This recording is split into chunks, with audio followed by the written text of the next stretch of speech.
What's up? And how's it going? Okay. Glad to be back.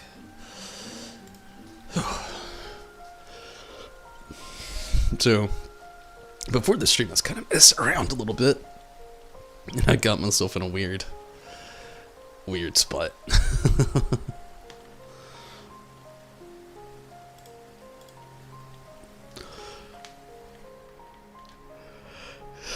Quite the jump for a little LFL bit, I gotta say. But I did it. So, I'm thinking tonight we're gonna kind of like wrap up the story of the orphans. And, maybe try to get to the eatery a little bit. Not gonna probably be able to do all of it tonight. But, get a good portion of it accomplished, maybe, hopefully.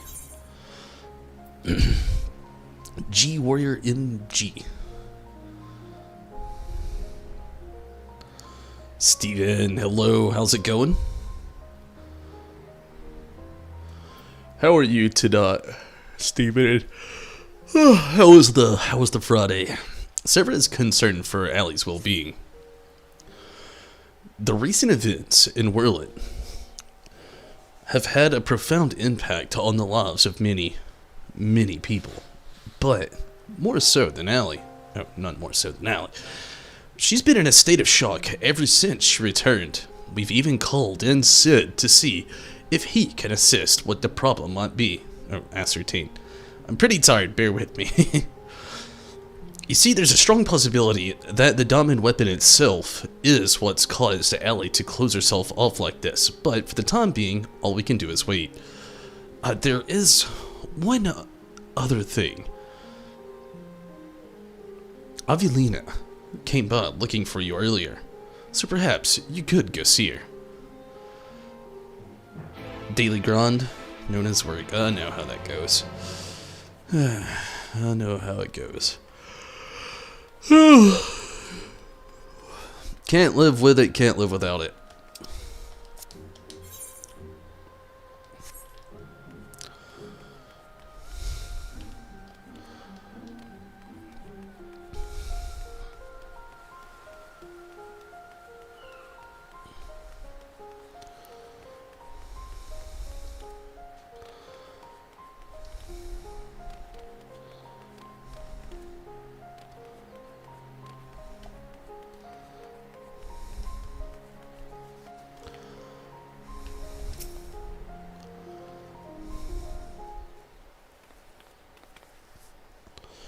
Thank you for coming to meet me. I'm glad to see you're none the worse for your experiences.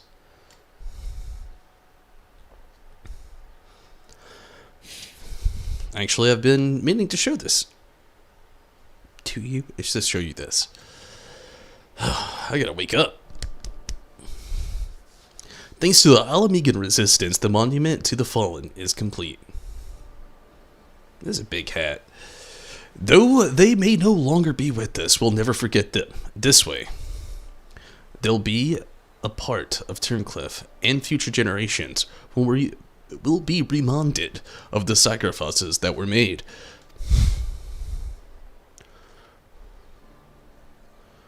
You were always so kind to me, and now it's my turn to do the same for others.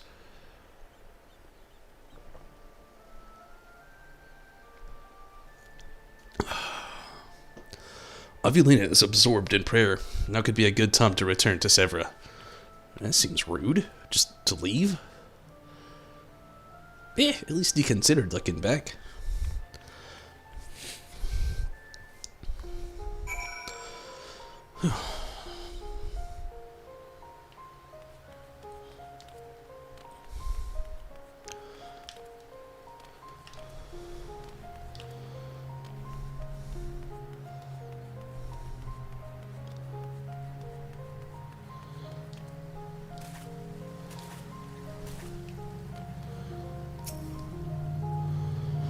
I hope all is well with Avelina. Actually, while you were speaking with her, I received word that Gaius will be here soon.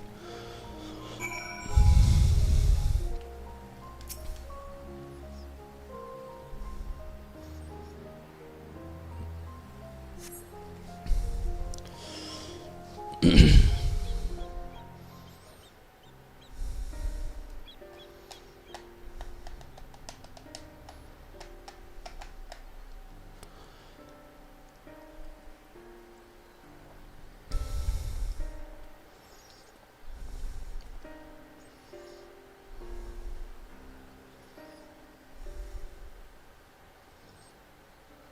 wish to see Allie. Would you send for her?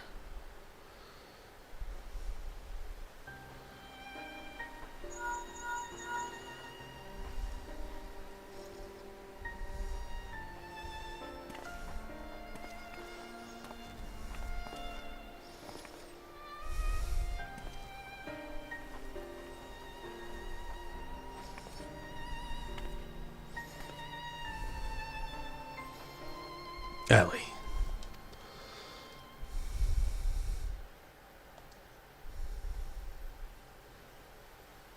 Does she even recognize me? At first, we thought the weapon's influence had caused this, but it seems there is more to it than that. The Chirugians say that this is most likely the result of intense trauma. Her mind has been scarred, perhaps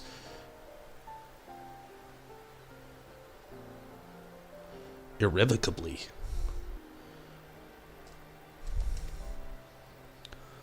Hello, Mira. I'm good. I'm just a little sleepy. She boarded the dominant weapon with the intention of saving her brother. Little did she know that Valance had used the synthetic Orosite system to transform Alphonse into a living component of the machine.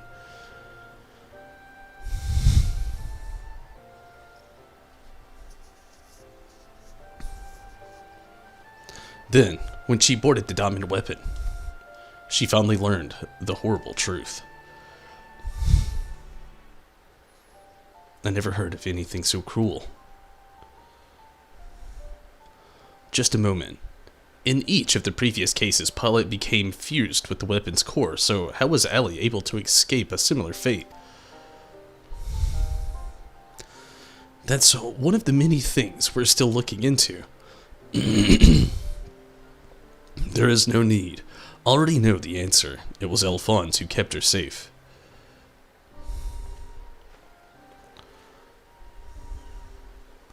In the end, I was unable to save your brother, my son.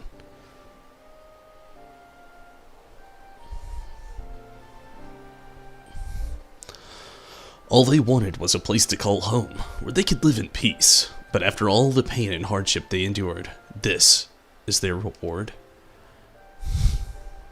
No, this is not the end of their story.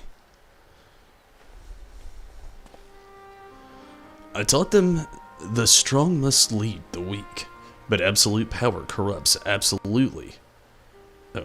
Absolute power corrupts absolutely, and those who have suffered at the hands of the corrupt are beyond counting. Alphonse dreamed of a land without oppressors and the oppressed, where all may live as equals. Thanks to his sacrifice and that of his siblings, the cornerstones of such a nation have been laid.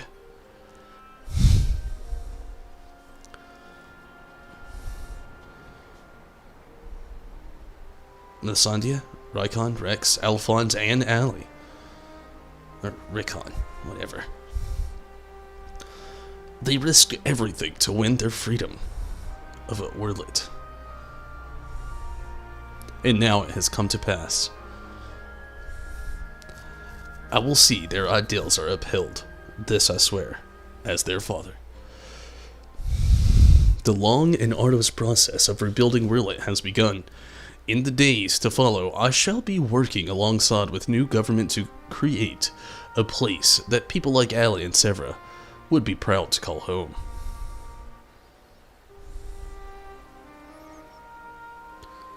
For so long, all that kept me alive was hate, but the time has come to cast it aside. I'm going with you. I'll only regret it if I don't, and well, nothing I can do. Sorry. I'm in the middle of, like, coming back up from a caffeine crash. And while nothing I do can bring back the lives I lost, I owe it to them to make the most of the life I've been given.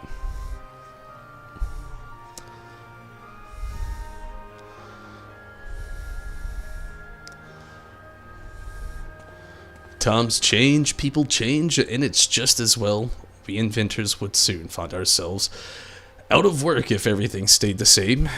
If you've a need for my creations, just say the word.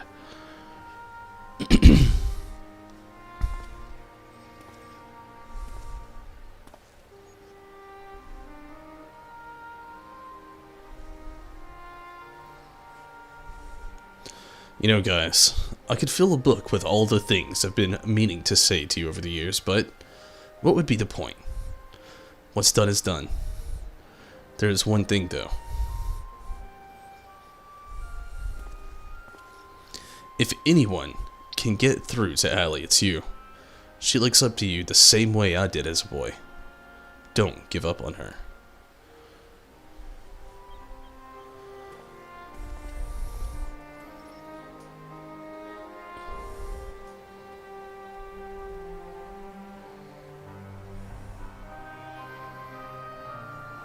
How to get a caffeine crash? Drinking a lot of caffeine and then the caffeine coming down.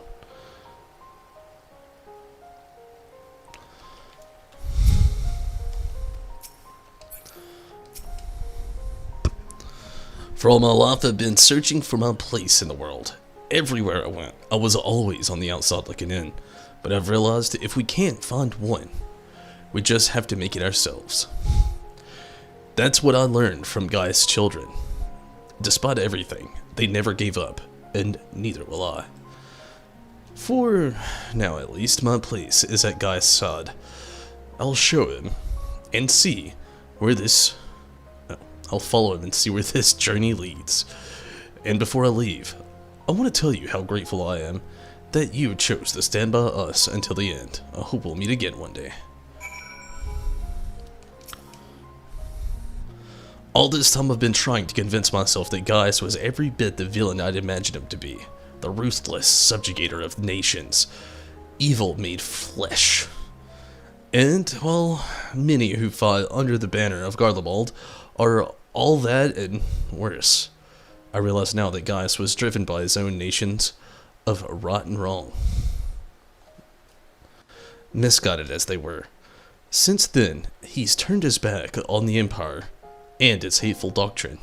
His guilt and anguish only strengthened his resolve. The day I spared his life, he was given a second chance to set right the wrongs he had committed, to become the man his children believed him to be. I was a father once, a husband in many ways. I still am. And even though they're no longer with me, I want to be someone they would be proud of. Now, I too have been given a chance to make a difference in a land far from home.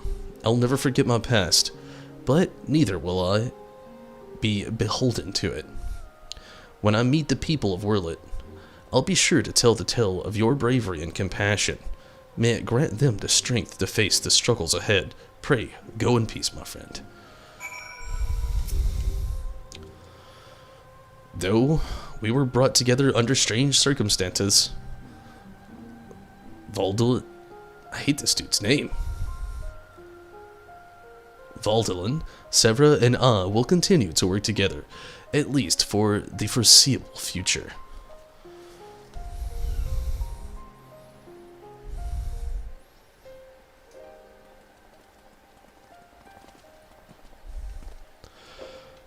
Well, here they are.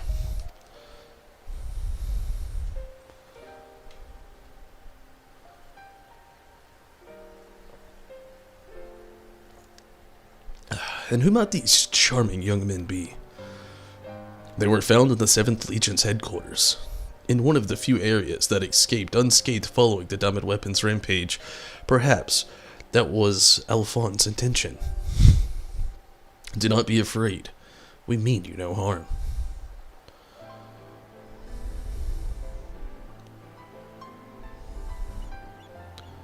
that thing on your forehead.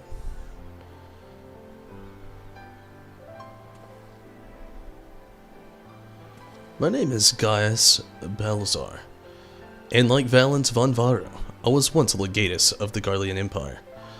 Though I believed I was fighting for a just cause, my conquest came at a terrible cost. Pray forgive me, I do not mean to scare you. If you would lend me your ears, I have a story to tell.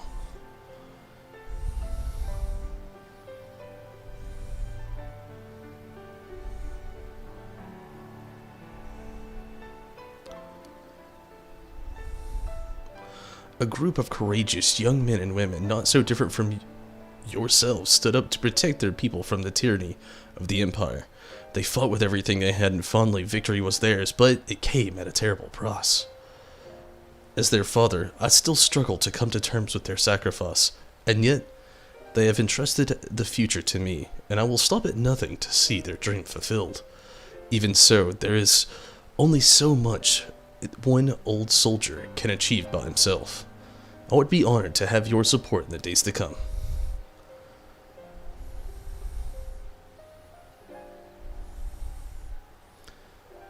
At ease, lads. He's not as scary as he looks. And if he steps out of line, he'll have to answer to me.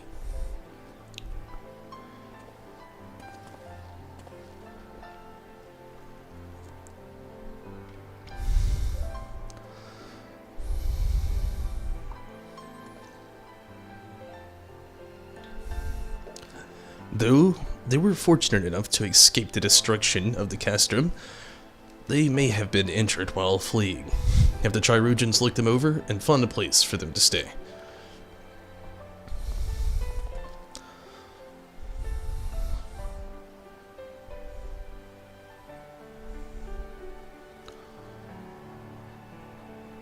Jeepers, how many kids are there?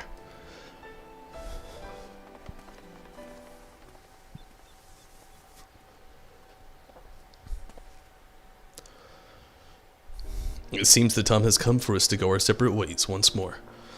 I myself can scarcely believe that we were once bitter adversaries, but my encounters with you have led me to question the very ideals I swore to uphold. What is strength? What is weakness? If those who grasp the reins of power are said to be the strong, then those who lack such power must therefore be the weak. For better or worse, however, we're far more complex creatures than that.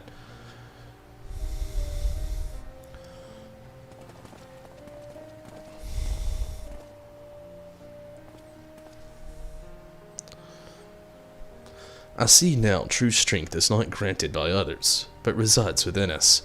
Strength of character, of spirit, of resolve. Therein lies the power to cast off the shackles of oppression, to overcome any adversity, to stand firm in the face of impossible odds. That is the strength you possess. May it never leave you.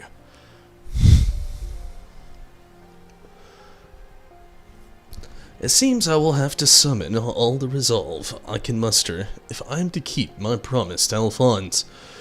The process of establishing the independent governance of Worlet is underway, and I will do all in my power to see it become everything my children dreamed of, and more.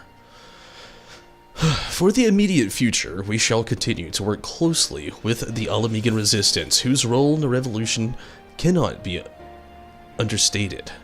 That reminds me, if you're passing by Porta Praetoria, the soldiers stationed there wish to hear your version of events. Please give them my regards. I hope that when our paths cross again, I will have glad tidings to share with you. Until next we meet. Man, that was so much to read.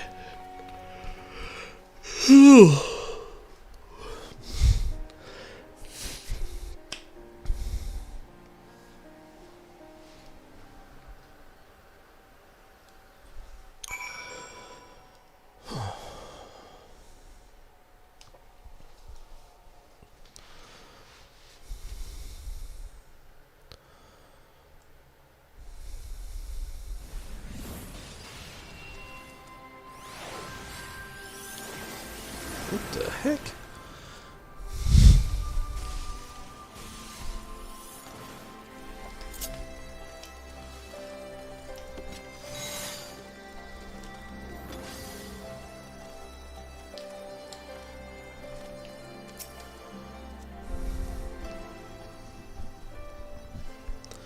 Welcome back, Thunder. Congratulations on another hard-earned victory.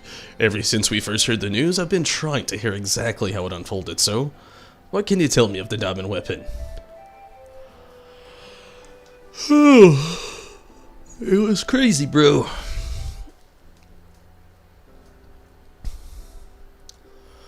By Roger's beard.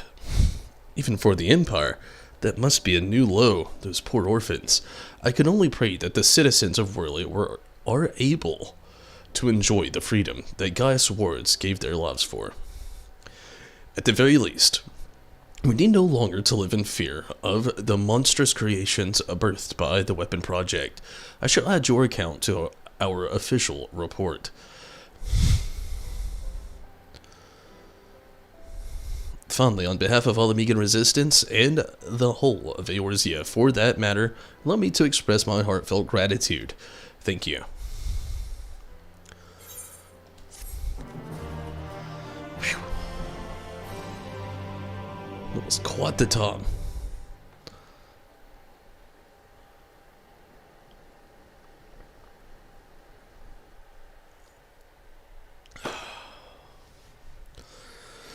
Whew.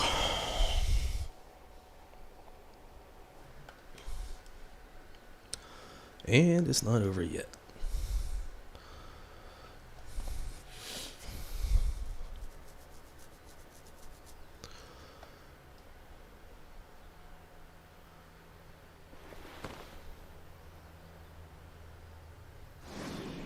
A thermal detonator? Father, the memories stored in the diamond weapon.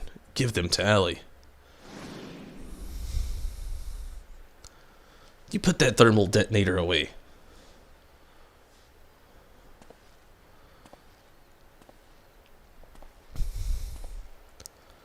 Excited for Endwalker next month? Yeah, me too.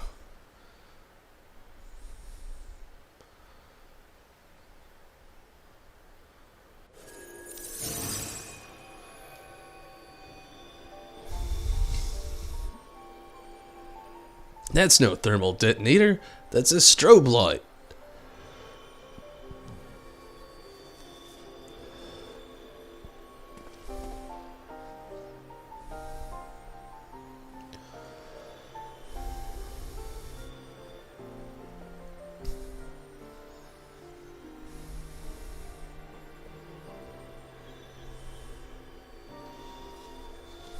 What?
Oh, wow. Got wrote that off way too quick. Eh.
projections from within the synthetic orside.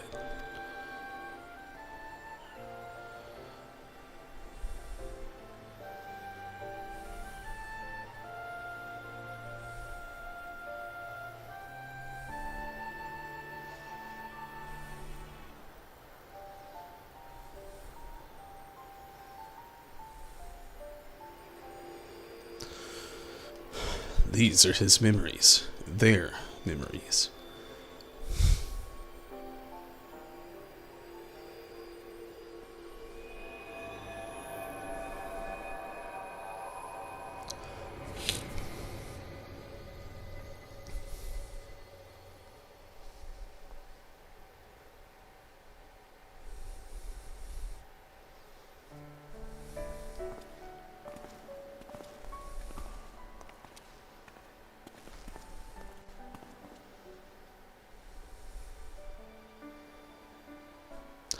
I don't want to live in a world without you. That's why I'm going with you.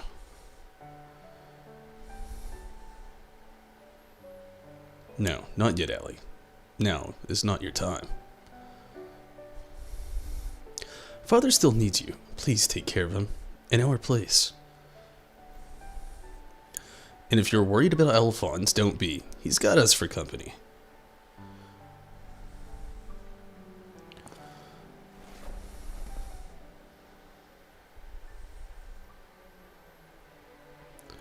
We want you to see this new world for yourself.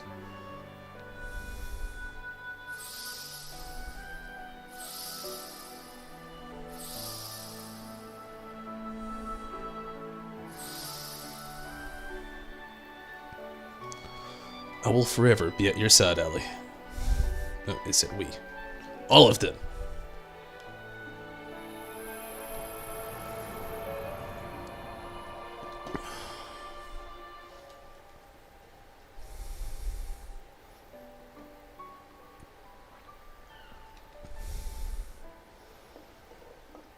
I'm the only one left.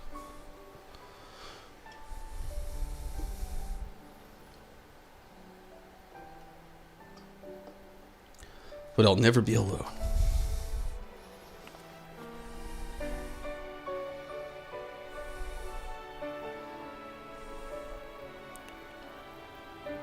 Father?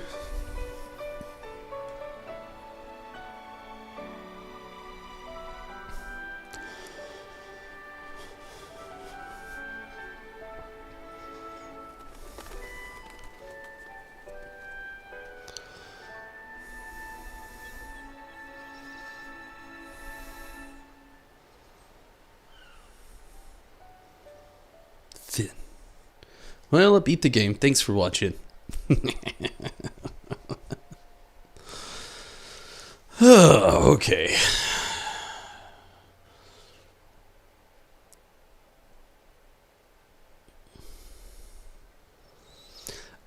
I didn't like the first half of this story. The second half was a lot better, for sure. Alright, and I'm not doing any of the extreme stuff, definitely not today anyway. I'm just gonna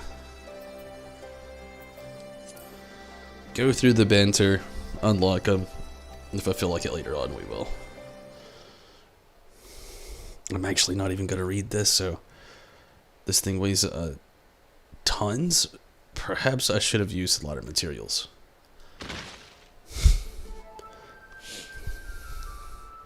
The heck?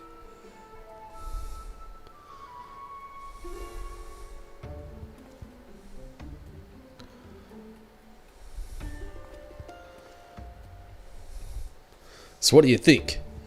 Is it every bit as terrifying as the foe you faced? Behold, the malevolent Malicite Marauder, the vicious Viridian villain, the Jumentrous Jade Giant. Actually, perhaps that's not that last one. Anyway, it's the Emerald Weapon. I assure you, I spared no expense in making it as true to life, so to speak, as possible. The information we received regarding its design revealed several startling details. Perhaps most surprising of all was the free-floating manipulators, or hands if you prefer, which allowed it to attack from multiple angles simultaneously. We even learned that their positioning was based on tactics used by Gaius himself when he led the Imperial invasion of Wyrlet by surrounding the target. They were able to bombard it from all sides while keeping it pinned down.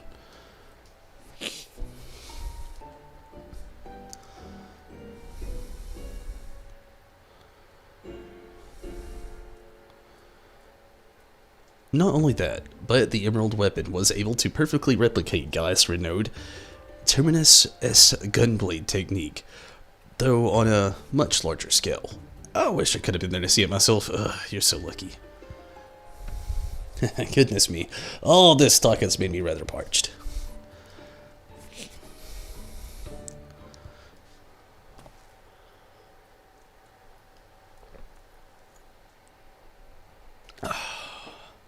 But before I pour myself a nice glass of local Arak, I think it's time for us to fire up the real virtual combat simulation experience-inator to see what wonders it can conjure.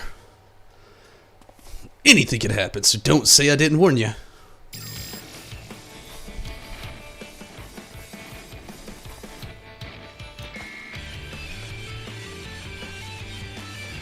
That is a big statue.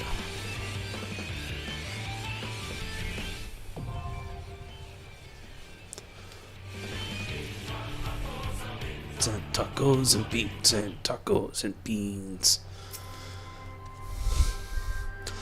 Of late, all I can think about is weapons, weapons, weapons. I channeled this passion into crafting homage to my favorite war machina, which is more than a mere hobby. It is in the wind in my cells. An excellent choice. I'll have it ready in a jiffy.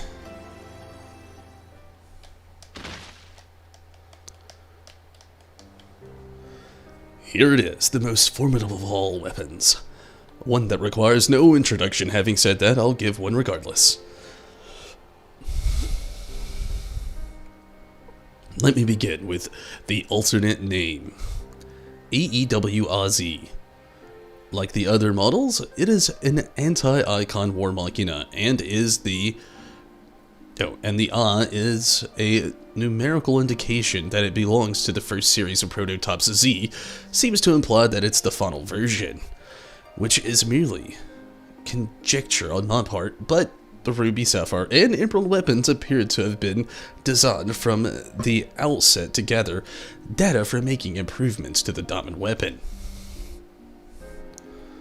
But that's not all. The Diamond weapon was equipped with a certain element that the other models lacked. This enabled it to reach its final perfected state, but the nature of this element that troubles me. Even after reading the reports, I'm still having trouble coming to terms with the sacrifices made in the name of the weapon project. Perhaps we should give a moment of silence for the young lives lost.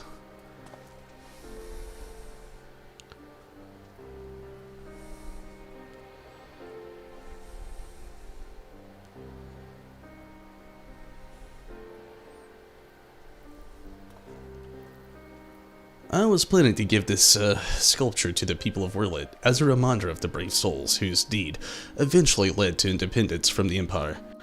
As with my previous work, the sculpture can also be used to reenact your encounter with the weapon. I hope it will prove useful in preparing for whatever the future holds in store.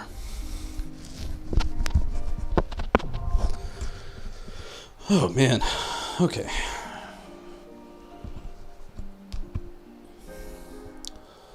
So, Mira or Steven, do either of you remember where I go to unlock the, I know it's in the first, the Eden stuff. I still have the last tier of the Eden stuff I have to finish, and I do not really know where exactly it is we start that.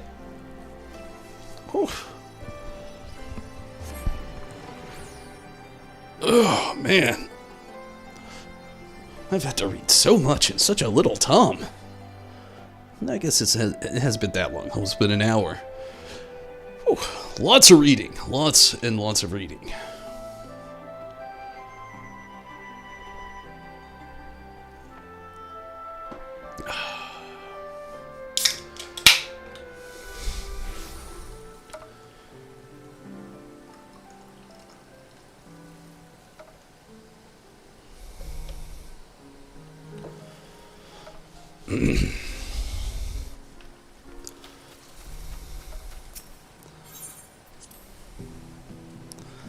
I have absolutely nowhere that I could actually put this tabletop thing.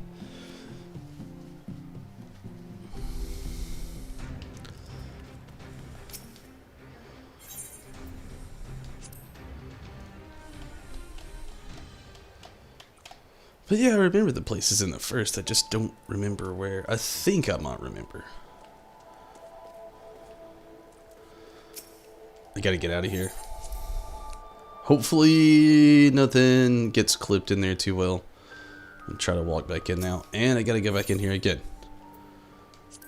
All this music from their Autonoma. Ah! It's all like,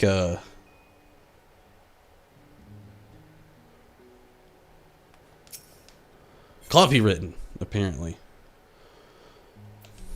Which is kind of aggravating.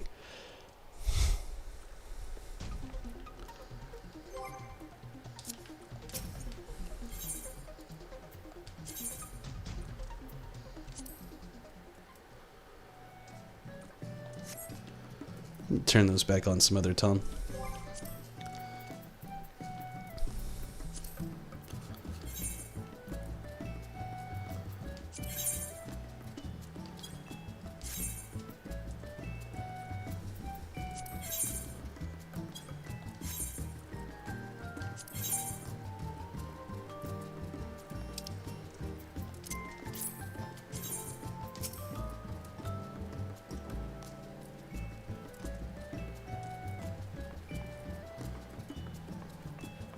This thing is huge. It does look cool though.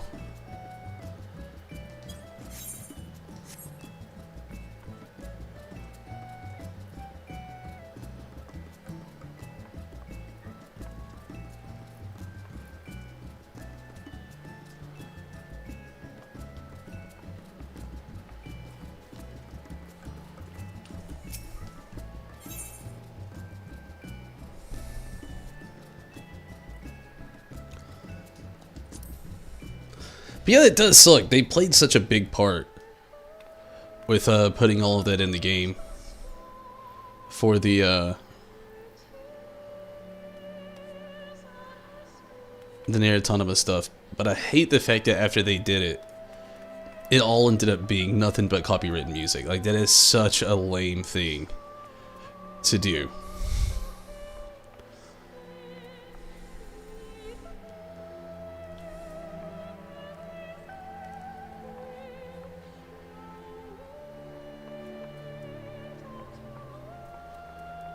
It looks really nice how Zombie did everything down here.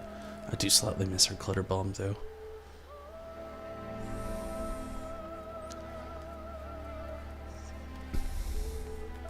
Alright, so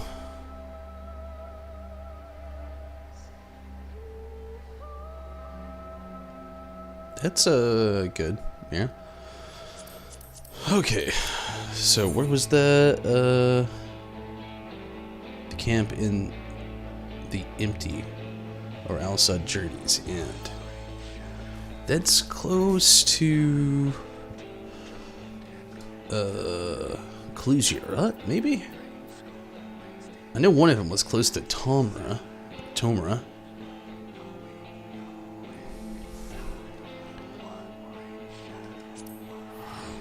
Yeah.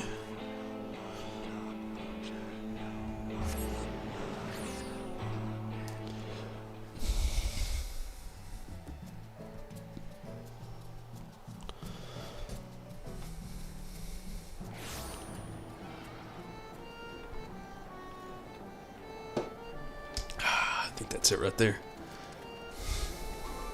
Maybe not.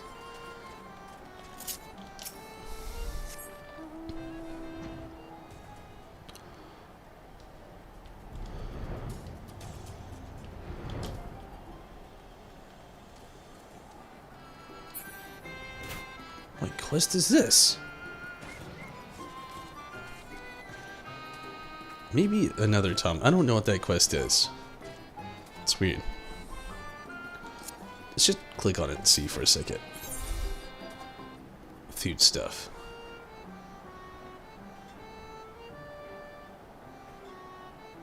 It's a level 70 quest. We'll do that sometime later.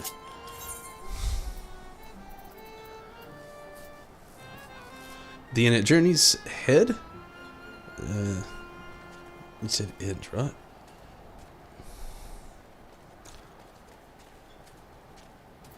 Mordsuk was the place I was thinking of. Mordsuk! More soup! Whew. Am I wrong?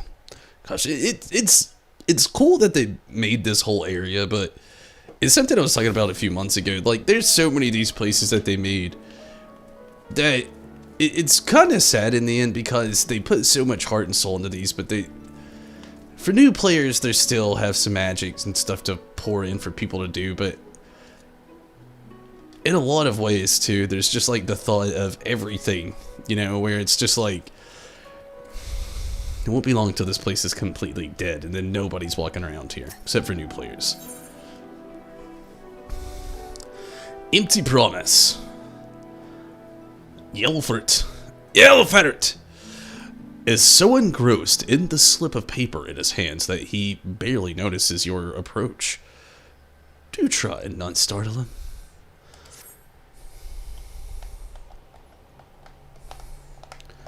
That was the quest for the Lollyho emote? Are you sure? I'm pretty sure I've got that emote. Tunberry, so the rumors of your knack for being in the right place at the right time are true. You see, we've just completed our preparations for another expedition into the empty. This dude just looks like a villain. I hate to say it, like, not, you know, trying to demeanor this dude's look, but I mean, if this dude was like the main villain of the game, I wouldn't be surprised, you know? He looks like skinny dragon version of Xenosigalvis. Like, literally, right now, go look a picture of Xenosigalvis and just put horns on his head and slip him in a skinny orange body. At least you think so? I'm not really sure. Like I said, I'm pretty sure I have the emote already. I don't know what that other one was.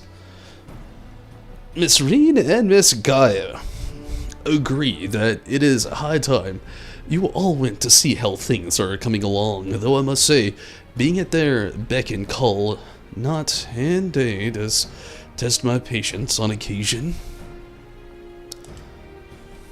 Well, fancy seeing you here.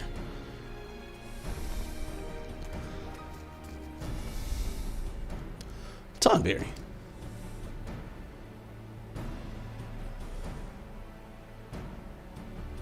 We were just getting ready for another ride on the Sky Slipper. That is a horrible name. The Sky Slipper. Care to join us? Yeah, I got nothing better to do. There was one other thing I should mention before you depart. Now that the situation in Yulmore has settled down somewhat, my associates have made some headway in investigating your past, Miss Gaia. Is that so? I thought that's what you wanted. So did I, but I quite like the way things are now. Digging around in my past might, I don't know, spoil it somehow. Besides, uncovering the truth behind the voice in my head and my strange powers is bound to be more interesting than whatever life it was I had in Yulmore. Understand. We'll find the answers together, just like we do everything else. Did you make that necklace? How were the coffee biscuits?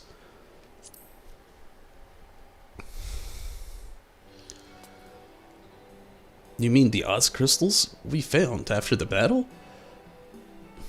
I was sure it would have melted by now, but it seems Reen was right. And yes, we had it made into a necklace. She insisted that I have it. even though it doesn't suit me at all, still I suppose it makes a nice memento so I can keep it somewhere safe. Oh, come on, guy. It'd look lovely on you. Wait, you're not embarrassed to wear it, are you? Don't be silly. Of course I'm not. In any case, I wouldn't want to lose it while we're in the empty. Unlike the coffee biscuits you've brought along, I can't just go and buy another one. There was supposed to be a surprise for Tonberry.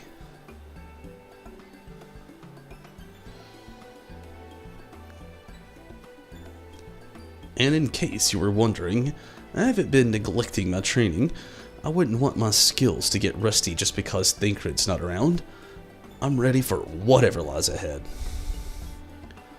Oriange would also be pleased to hear you've had your head in those fusty old tombs. I've even done a bit of studying myself after all. It's up to us to take care of the empty now.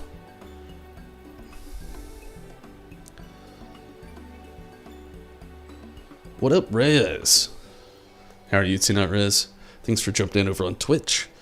I'm looking forward to seeing how things have changed since our last visit. Come on, let's head over to the Derrick.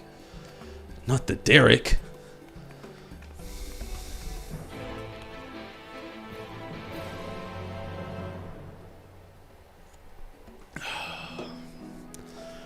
What even is a Derrick?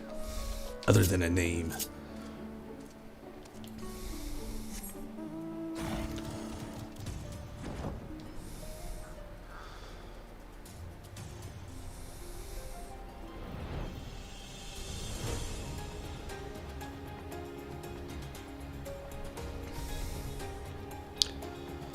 Good, Nightmare. Thanks for popping in for a little while.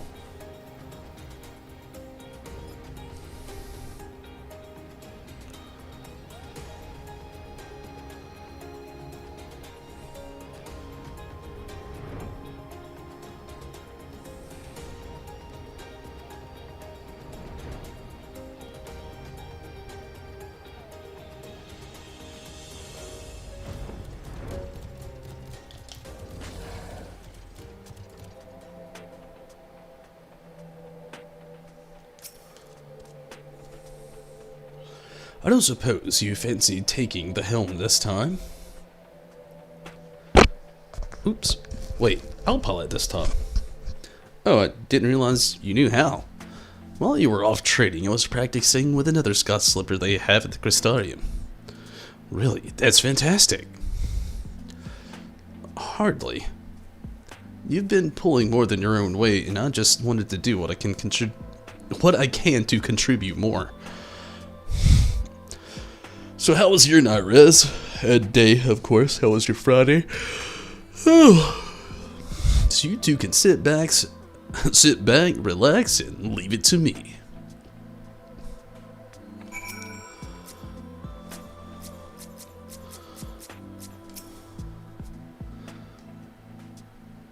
There's no need to look so apprehensive, you know. Let's get going, shall we?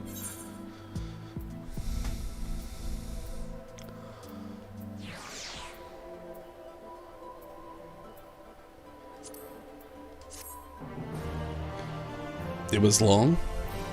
Sorry, Rez. I mean, at least the days come to an end for the most part now.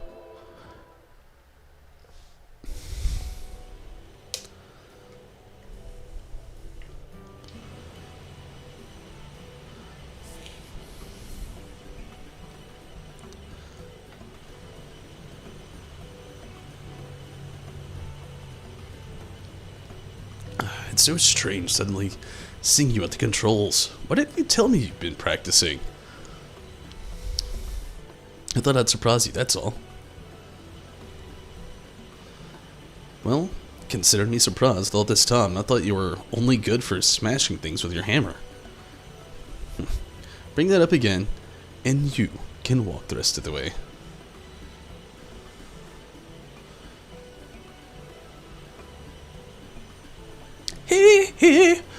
I'd best believe. I wouldn't want to get stranded in the empty and miss the festival. What festival? I suppose this is the first you would have heard of it. We haven't exactly been keeping it a secret, but it's still in the planning stages. You see, the return of the non-ska has brought lots of changes, and while everyone is glad, the reality is it's also quite stressful having to adapt to a new way of life.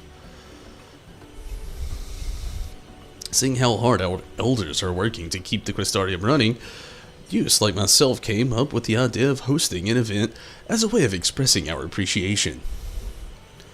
Once we return from the empty, I'll be helping as one of the organizers. I'd be happy to help provided I'm suitably compensated. I'd offer to help, but I think you have everything well in hand.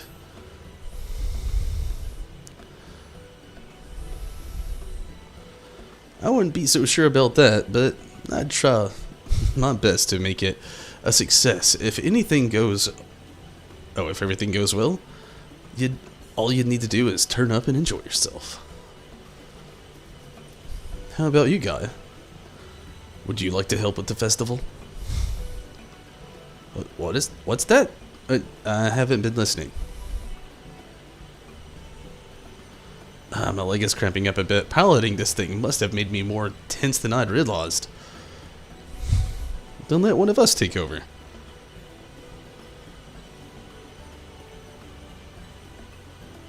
No, I'll be fine. Well, as long as you're sure, but if you feel like switching places, just say the word.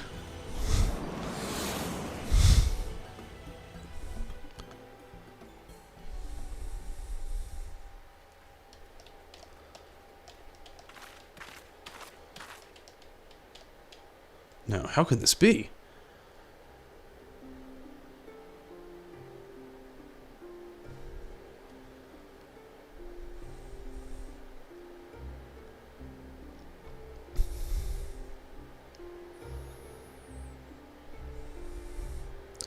I think that explains it.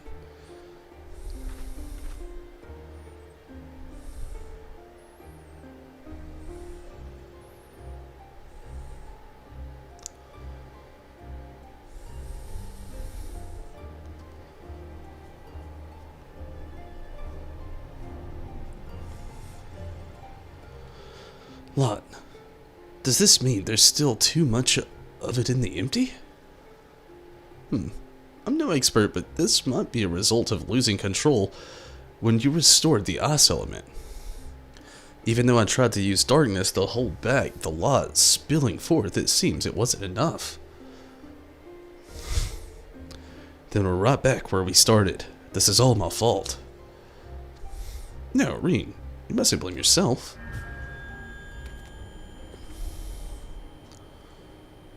You have returned to me. Restore the darkness while you still can.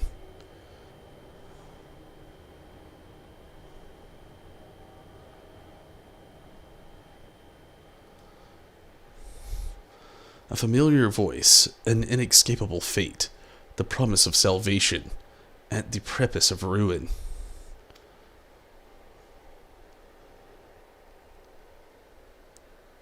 In the remnants of Lost Pass, I would find my truth.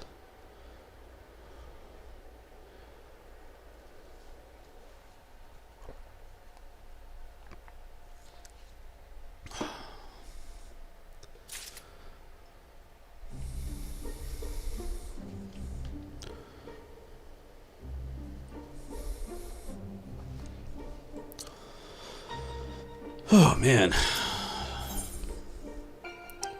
Guy appears to be conversing with the voice inside her head.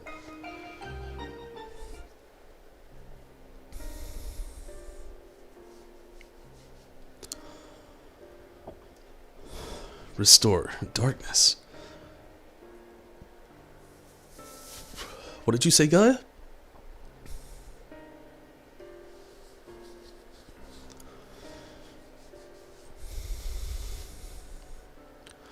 Restore the darkness to the world flooded by Lot. That's it. We thought we'd restored balance to the 6 elements, but perhaps they're still too strongly aligned with Lot. If that's the case, maybe we can set things right by using darkness. By using darkness? Are you serious? But hold on, it might actually work. Guy, that's a brilliant idea. I wouldn't go that far, I just remembered what I learned about during our adventures, that's all. But this does mean we'll need to call on your services again, if that's alright with you. So Rez, you feel like running some of this raid content with me tonight? We've come this far together, and we'll see our mission to the end, to Eden's core.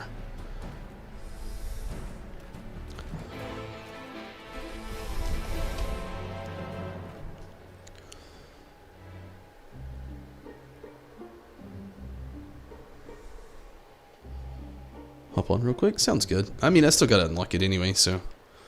all good there.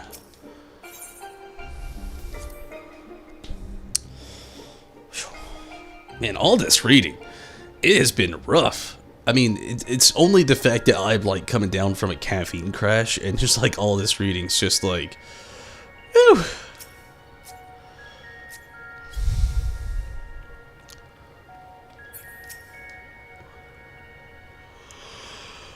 Well, right, let's get started. Where there are any promos aligned with darkness, or were there any promos aligned with darkness? I can't seem to recall any. You mean there isn't one? I don't know. The Ascian's God Zodiarch may be suitable, but we need something that Tonberry has actually encountered, and preferably defeated. No? Does it have to be a problem for it to work? If it's just a lot of darkness that we need, perhaps there are other ways to get it. You may be right. What we ultimately need is a state of highly charged darkness. It shouldn't matter what form it takes. Does anything come to mind, Tonberry? I dare say the Flood of Darkness had a fair bit of darkness. I knew a few voids that would fit the bill.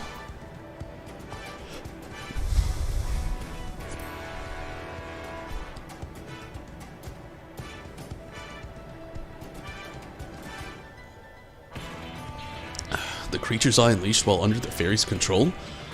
If we were able to summon one powerful enough, it might just work.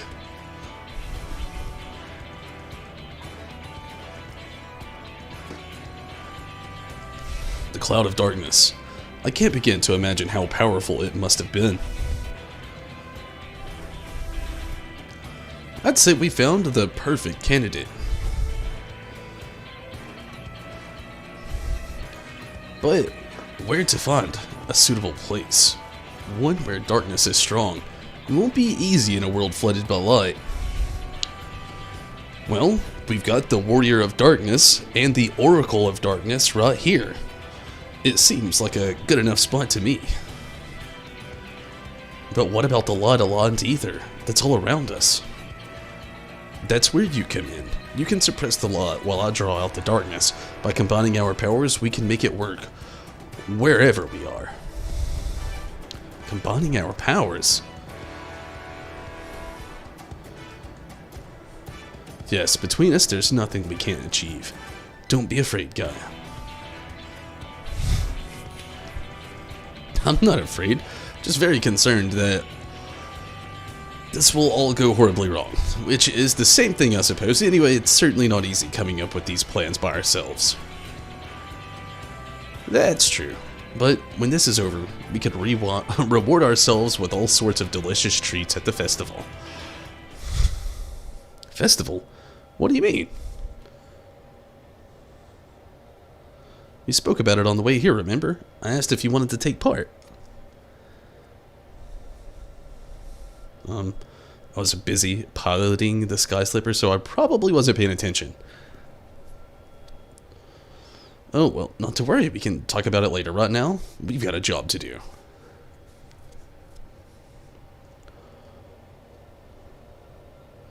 Maybe rusty with the fuzz. It's all good. I don't even know what I'm doing. I'll draw the ambient ether.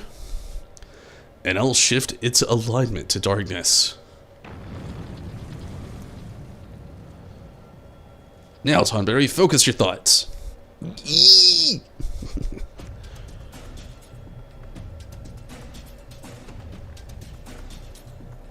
Memories of the cloud of darkness enshroud your mind.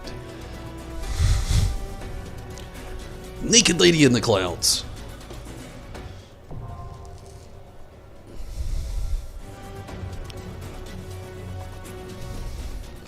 Before we get started, I am going to grab a drink and use the restroom really quick to make sure my focus is fully up. Anybody watching, I encourage you to do the same right now. It's the perfect time. Go grab a drink, grab a snack, and I'll meet you back here in just a bit.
sorry about that.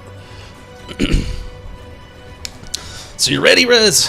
I mean, that's a horrible question to ask after being gone so long, and I apologize.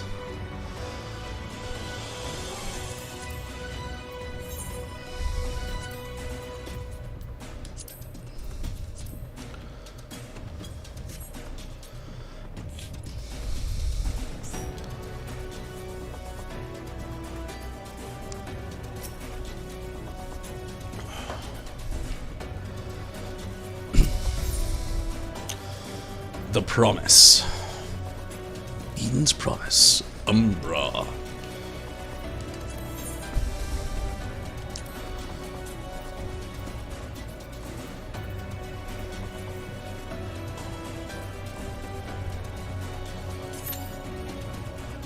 Wonder how long it'll take. It says 5 minutes. That would be amazing if that was the case.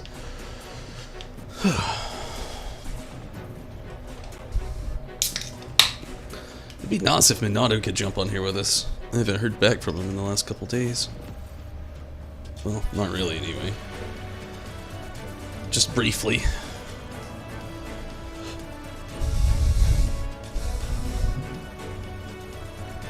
Just briefly.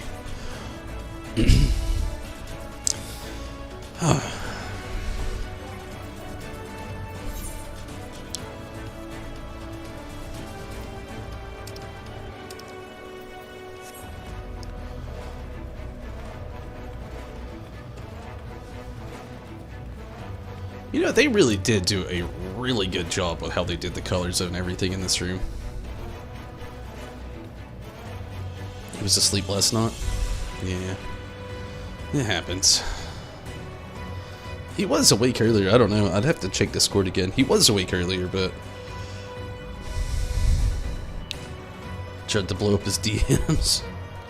Try again tonight!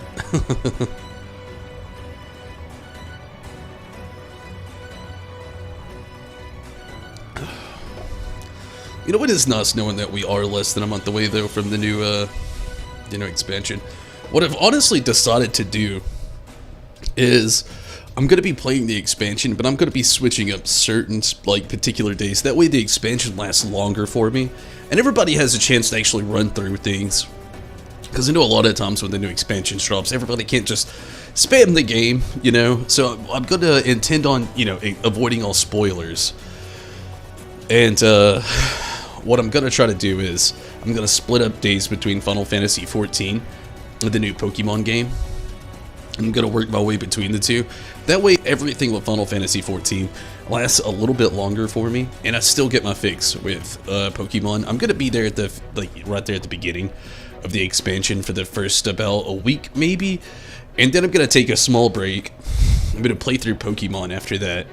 And once I'm finished with Pokemon, or at least close to the end of Pokemon, getting back to Final Fantasy, and I'm going to alter back and forth between the two. That way, nothing gets spoiled for anybody. I'm not working too far ahead of everybody that likes to watch, and all that good stuff. The first week, though, again, I'm going to do that. I've been trying to think how I wanted to mitigate it too, because I really want to be playing Pokemon Diamond when it's released, but also want to play Endwalker. Endwalker a tad bit more, not just for my sake, but for everybody else's. Everybody else seems to really want to be playing Endwalker on release too, and I'd really like to be there with everybody. It's super exciting on new expansions. But also, I really want to be able to play Pokemon at least fairly close to release. You know, I'm going to be off about a week for most people. And any changes there, at least I'm not spoiling for anybody with that either. It's basically what I've decided to mitigate as far as how those two are going to go. Because there are two games I really want to play really badly, both on release. And that seems to be like the best way I could do it without, I guess, I don't want to say ruining either one for myself, because neither one of them would be ruined, but I feel like I'm being left out of them, That's a better way to put it.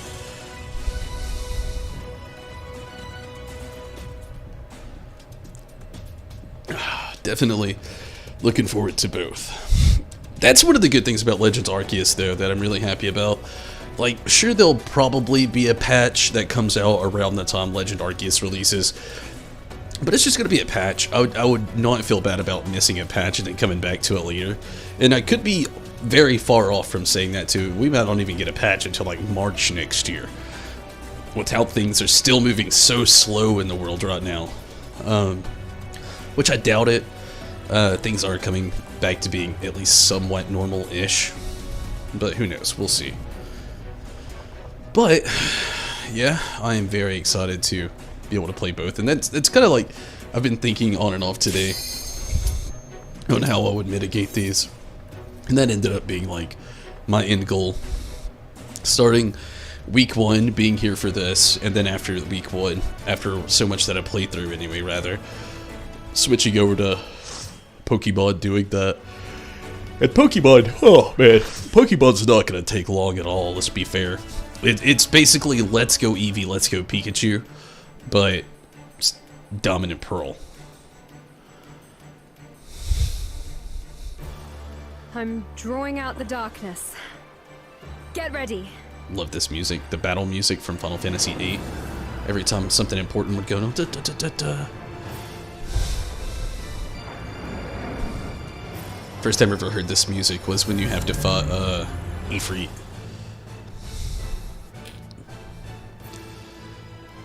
It worked, Gaia! We've done it!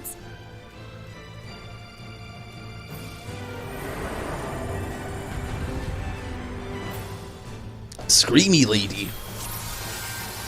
Okay, so regarding to what you said earlier, when it goes dark, don't stay in one place for too long or you fall.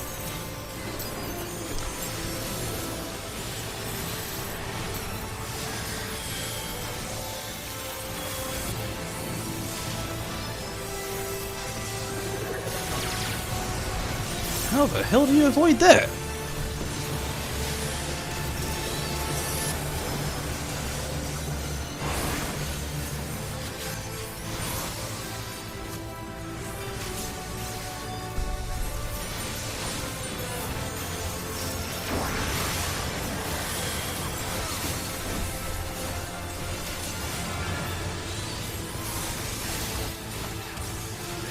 That is not what I thought it was.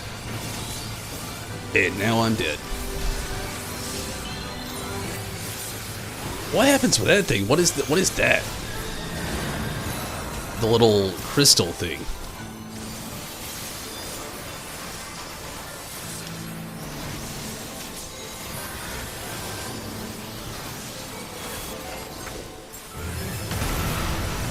What the what?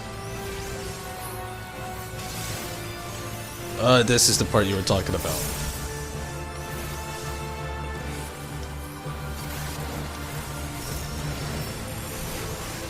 This is the hardest shit ever as a summoner. Half of everything I do is stand still.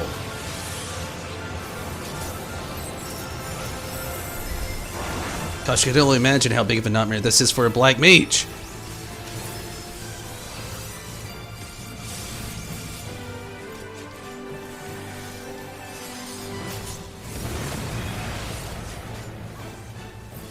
Oh, thank goodness.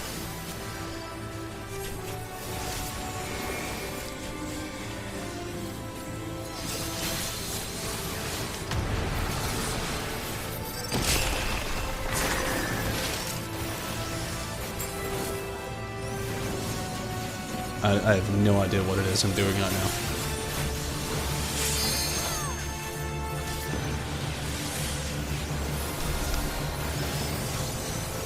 I'm running on hopes and dreams out here.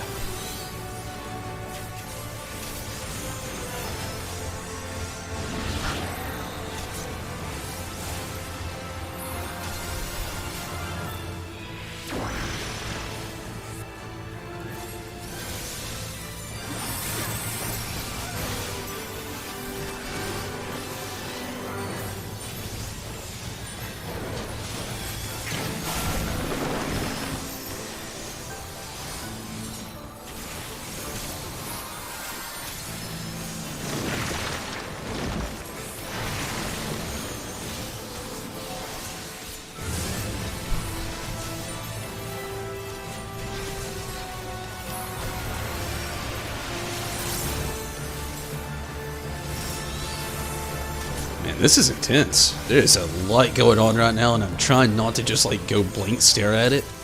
Oh, we're back to that crystal thing. I did not get that at all. Do I stand still? Do I move? How does the crystal thing work?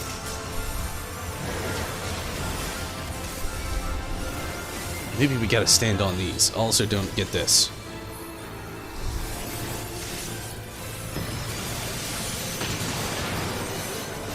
Good deal.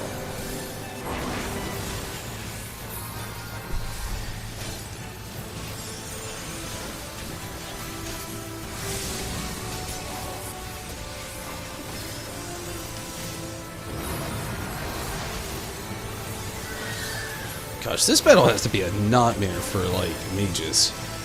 Like, white mages and black mage. Maybe not so much red mage.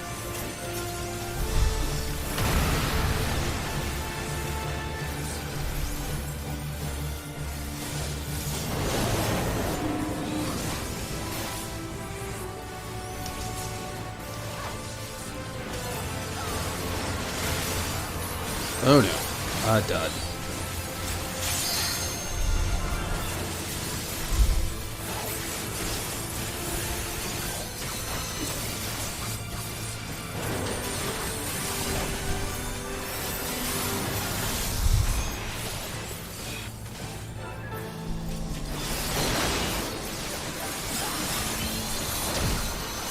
I'll accept this after maybe this dark phase.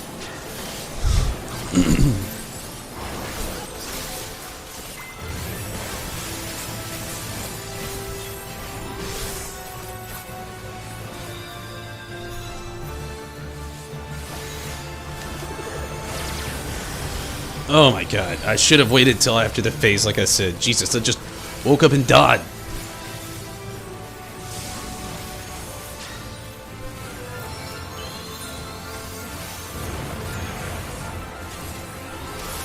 Here we go.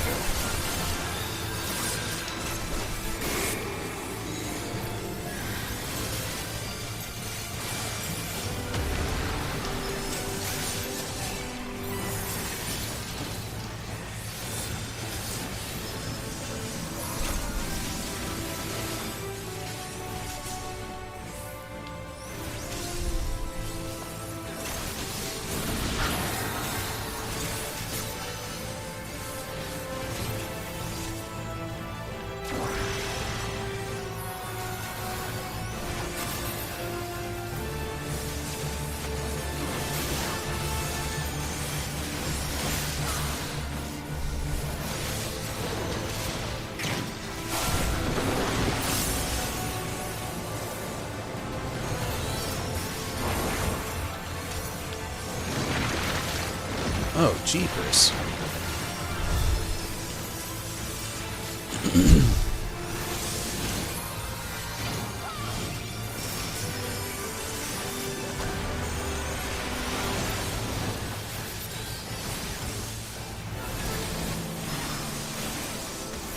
And this is one hell of a fight just for like a normal mode.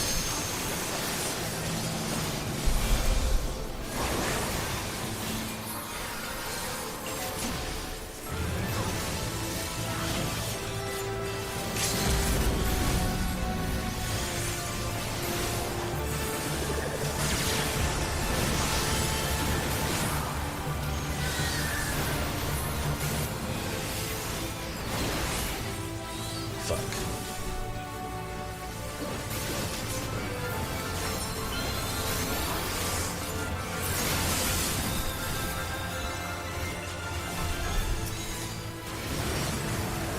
Motherfucker!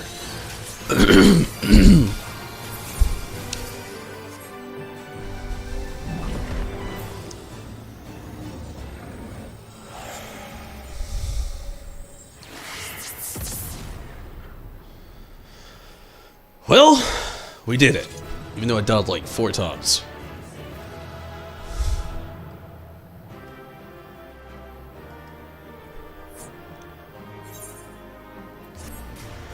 One at a time.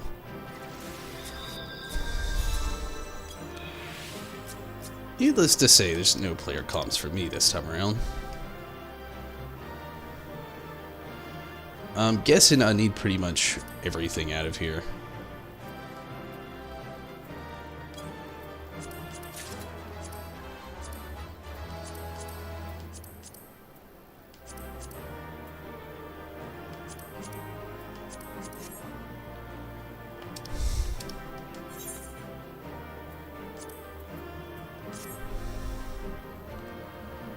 What a time though, right? What a time.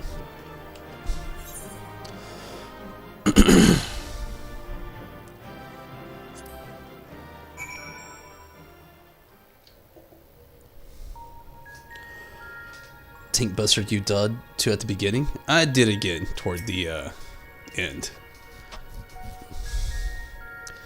That all went surprisingly well, of course. We have Tonberry to thank for slaying that ghastly creature. And company. You are fantastic, Gaia. Anyone would think you're an old hand at this. You were so bad yourself. We make quite a team, don't we? Why I had aggro, I don't know. I don't know either. We certainly do. I don't know about you two, but I'm itching to see whether our hard work has paid off. Let's head back.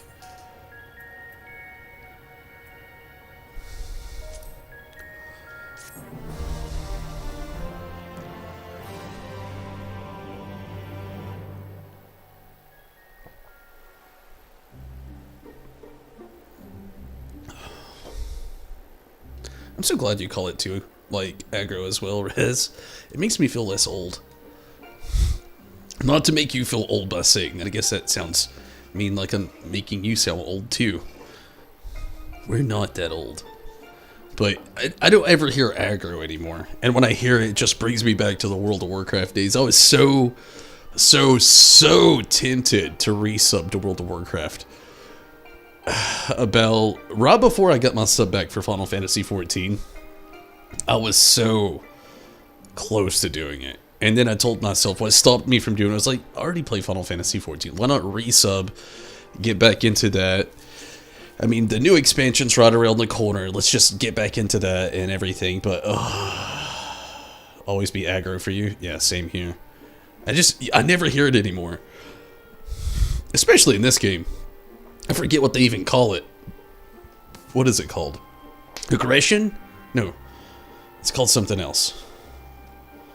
Aggression's what we call aggro. What is it called in this game? It's been so long since I've played my tank, I don't even know. Really wanted to play the Burning Crusade Classic, but giving money to Blizzard right now is something you can't do. I feel you. I feel you. After I read a lot about, like, the stuff that was going on in their offices, I was actually kind of mind blown. Like, don't be wrong. I mean, I don't want to, like, bash nerds and say they're not, you know, I don't know what words to use for this, not going to do bad, but immunity, yeah, that's it, or enmity, but, yeah, the stuff I heard that was going on in the offices at Blizzard and stuff like that, I was just like, wow, really? Like, women being degraded, having to, like, crawl on the floor to, like, other people, and just, I don't know, it's fucking crazy for sure.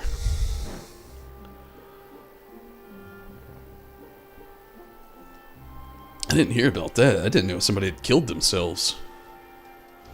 Or themselves. But, I mean, that's horrible. And that's crazy, too, though. It's just like, you can't...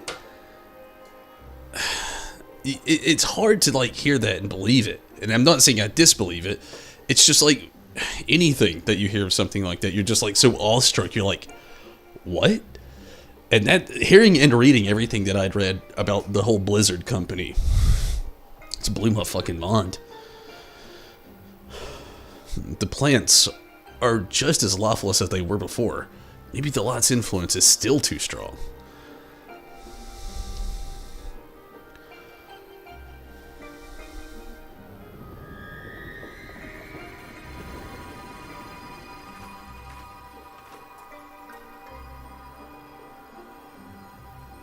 What in the world? No, for real, it went rainbow. In fleeting hues and endless warmth, a gentle light washed over me. A glimmer of hope once lost. I wonder if they'll do this in like the next expansion. They did this whole like in their head kind of like reflecting on themselves or like stuff like that. They did it with Graha a lot. They did it at the end of every chapter. Like somebody was like narrating something that was going on. I wonder if that's going to carry on into Endwalker. I kind of hope it doesn't. Don't get me wrong. I mean, hearing the revelation of somebody's mind is a little indifferent and not bad and kind of builds some story character development, but I don't know. I'm not, I guess, the biggest fan of this kind of storytelling. On a company trip? Oh, wow.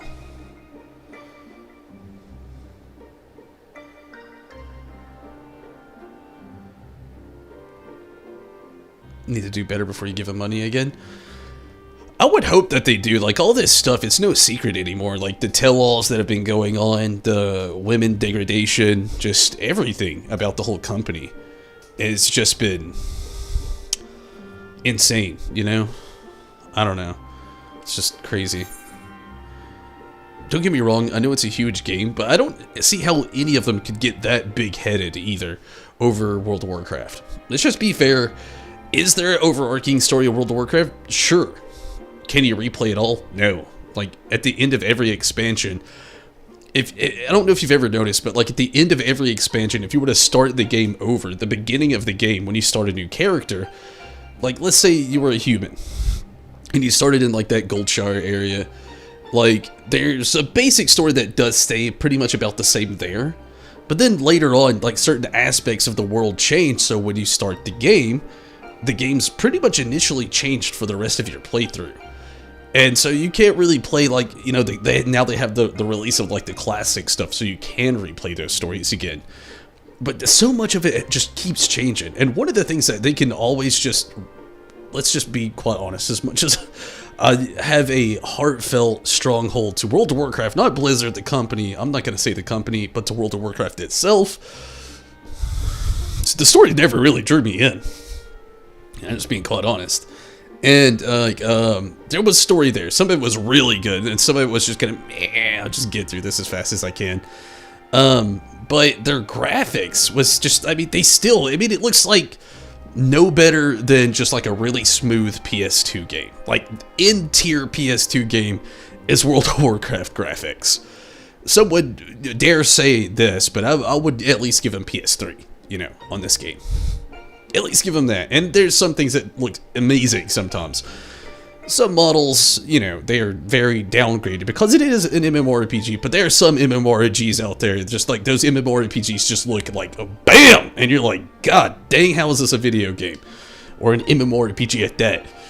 This game's kind of up there. There's a lot that isn't. I mean, obviously, they have to worry about servers and flux and just story and just so much. So there's things like, you could look at that water and it looks fantastic. You look at this ground, it looks okay. You look at the mountain in the background, it's okay.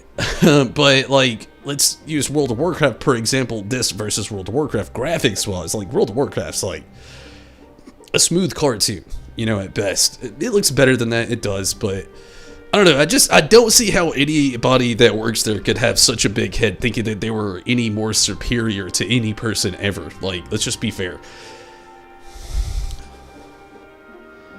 Like graphics too much? You sacrifice performance over high graphics usually? Depends on the game, yeah. Especially in MMORPGs.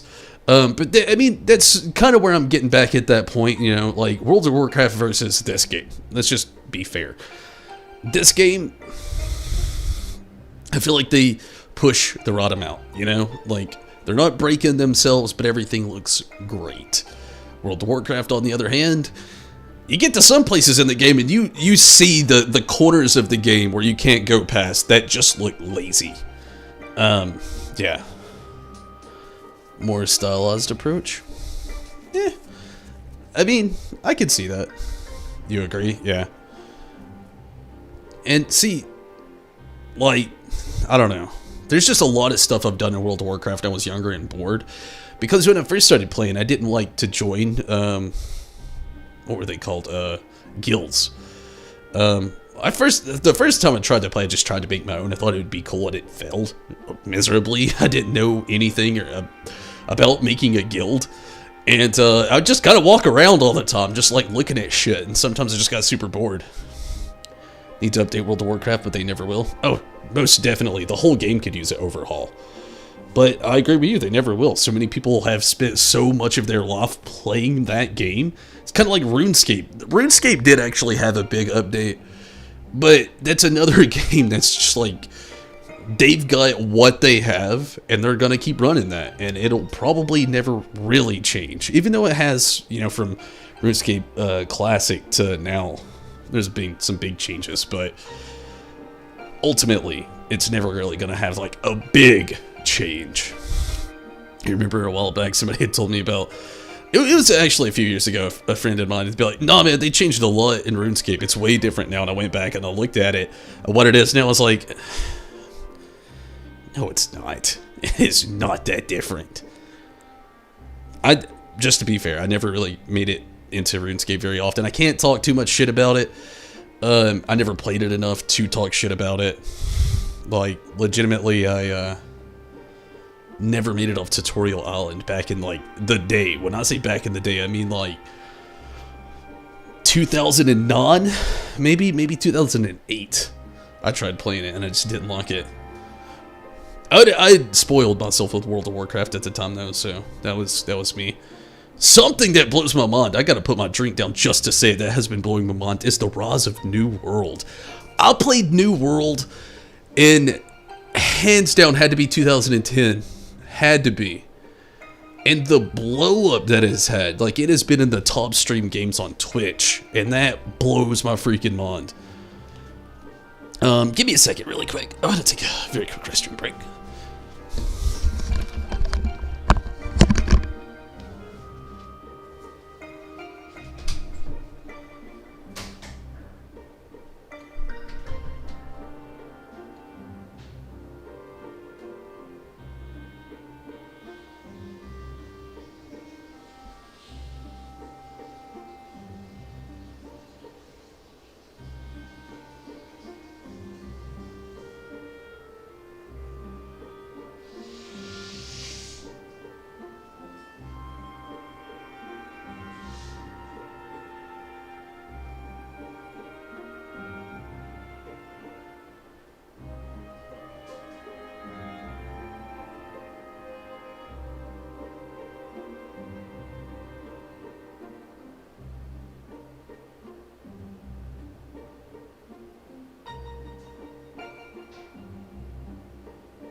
You don't see the appeal for New World. Back when I played it, it was a weird time I was going through. I ended up not being able to pay for my World of Warcraft subscription for a little bit.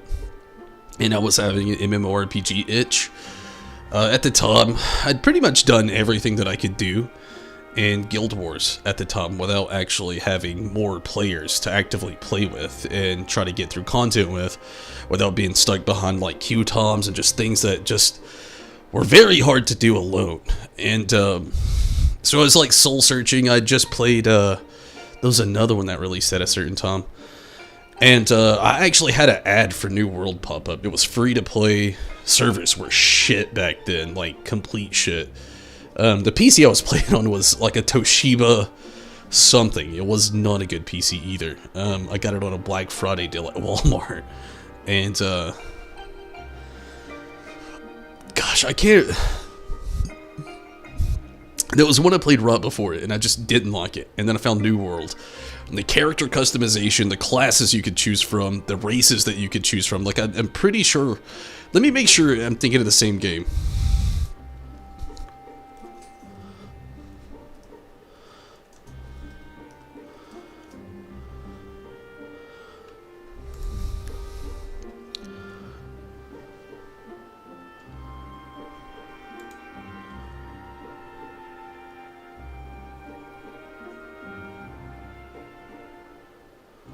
Okay, there's no actual races. It was character customization. When it first came out, anyway.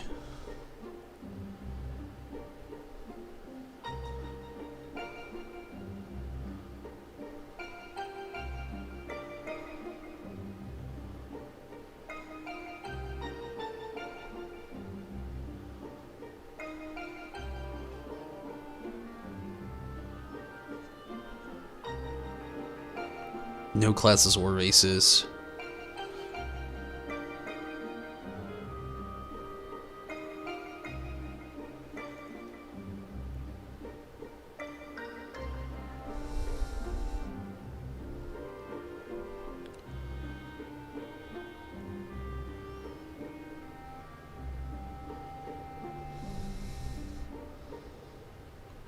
Oh shit. New World that I played back in the day, I don't think is the same New World that is out now. Which is kind of crazy because, yeah, oh my god, this is completely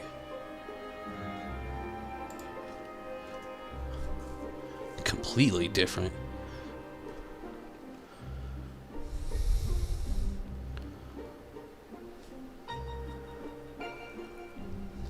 Huh. Well, that makes more sense why it's become so huge. It's a completely different game. Anyway, the game I played back in the day was just like so much more different. I'm guessing it's dead now because it was a free-to-play game with shitty servers. It's kind of funny.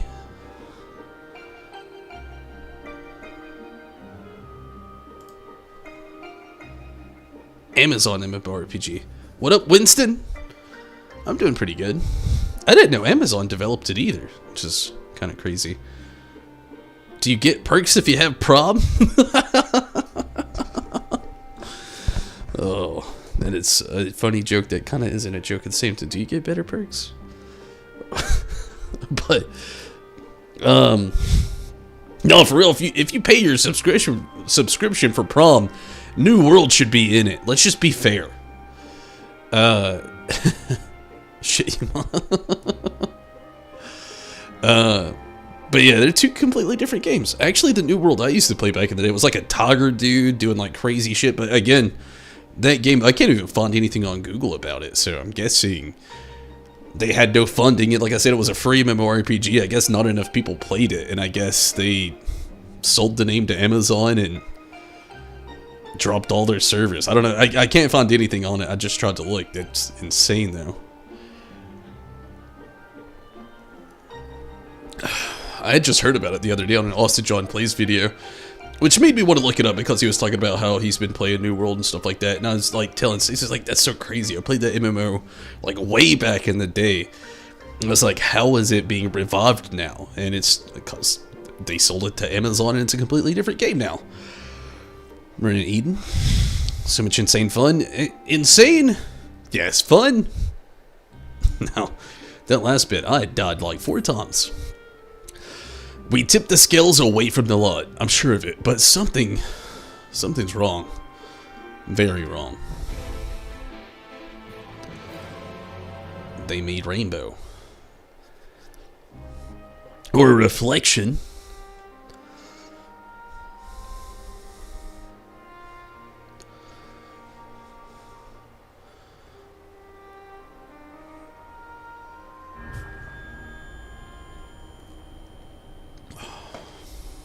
Welcome to the club. For 100 long years, I have something. I knew it. You'd been hiding inside Eden all this time.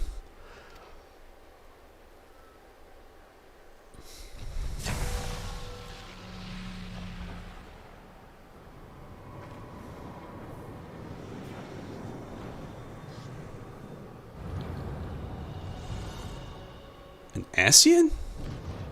Is it Elidibus?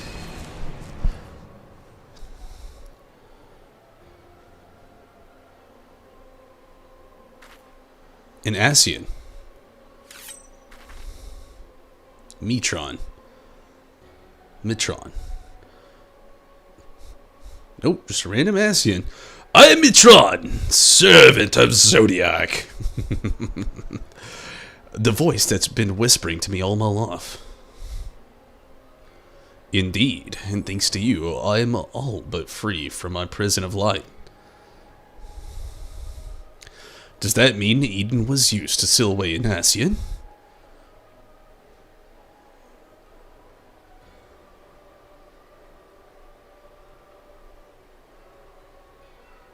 Wait, that is Eden.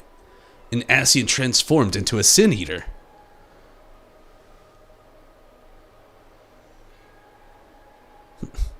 I've heard enough about Ascians to know they're nothing but trouble, but I'd never imagined that one of them would be behind all of this.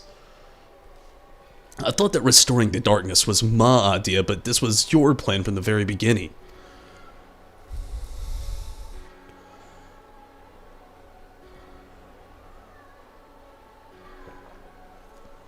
It was. But all it took was the slightest suggestion. The rest was entirely your own doing.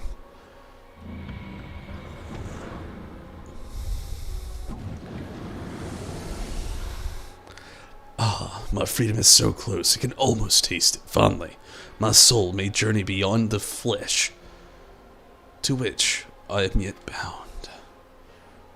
All the Ascians remind me of nobodies from, like, Kingdom Hearts. I knew you would come for me, Gaia. Don't flatter yourself. You've caused me nothing but pain. If I've helped you, it wasn't intentional.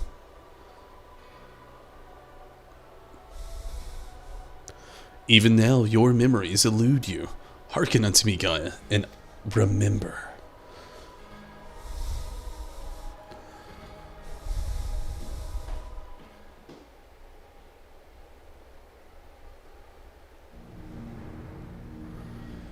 In an age past, the world you know as the 13th was flooded by darkness, like ripples in water. The repercussions were felt in other shards, none more so than here on the first. It became perilously imbalanced and susceptible to the influence of light. Were light to consume the first as darkness did the 13th, it would likewise become a lifeless void lost to our cause. We could not allow this mistake to be repeated. It was our duty to safeguard this world from the selfsame fate. After a time, Emmett Silk conceived a plan to trigger a joining utilizing the very light we had labored to keep in check and tasked us with bringing the plan to fruition.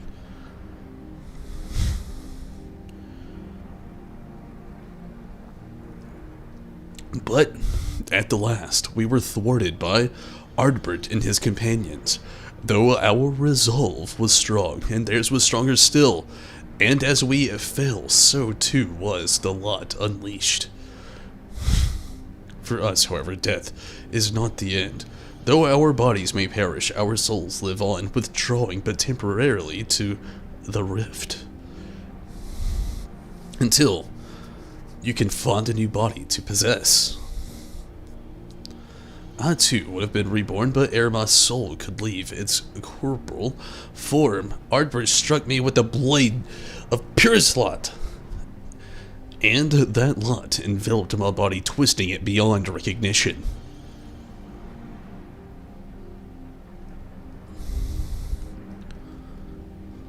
Eden, the first Sin Eater. My soul felt such agony as I'd never known, and then I knew no more.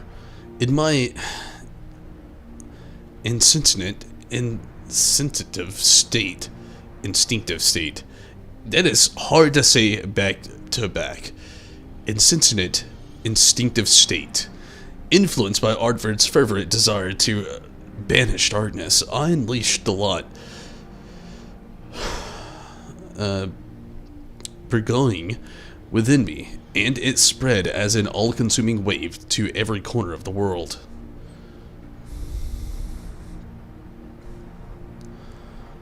The Flood of Lot.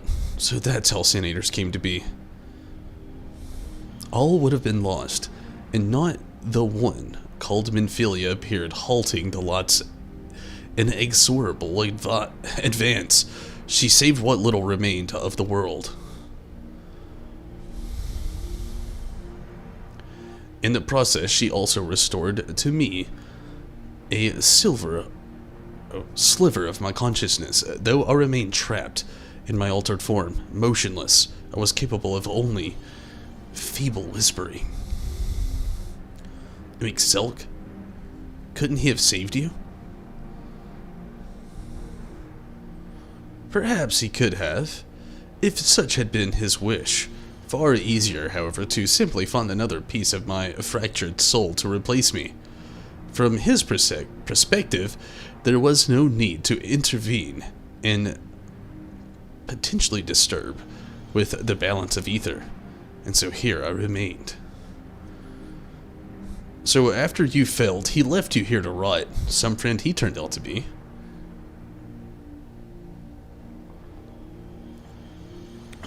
Thus abandoned, I called out for what seemed like an eternity to the only soul who could save me, you, Gaia. All this time, you were calling to me for help. Yes, but you had forgotten me, forgotten our duty. Though vestiges of your true power remain, you cannot wield it at all. Time went by and eventually change came. The light began to subside and the dark of night returned. Gradually my voice grew stronger until I was able to exert my will over you. You wanted me to free your soul from Eden, which is why you had me attack it. Another plan that ended in failure, thanks to Tonberry. Indeed, thankfully your subsequent attempts to restore this barren land allowed Eden to absorb more and more Elan closer to darkness, gradually eroding the cage of Lot that holds me. Owing to your most recent efforts, my mind is wholly my own once more. I am able to project my image beyond those confines. Then, all this time we've been helping to free an Ascian. That's a fine tale, but why should I care about any of it? What are you to me? Come with me to Eden's core. There, all shall become clear. Wait.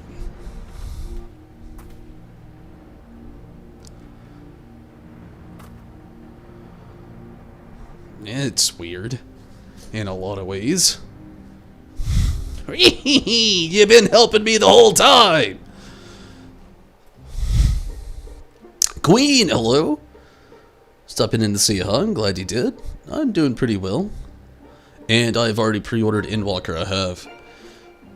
What are you looking forward to? Also, you pre-ordered Endwalker? Can't wait till November 19th. What am I looking forward to?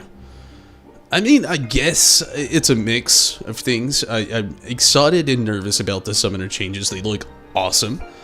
But I don't know how it's going to play out.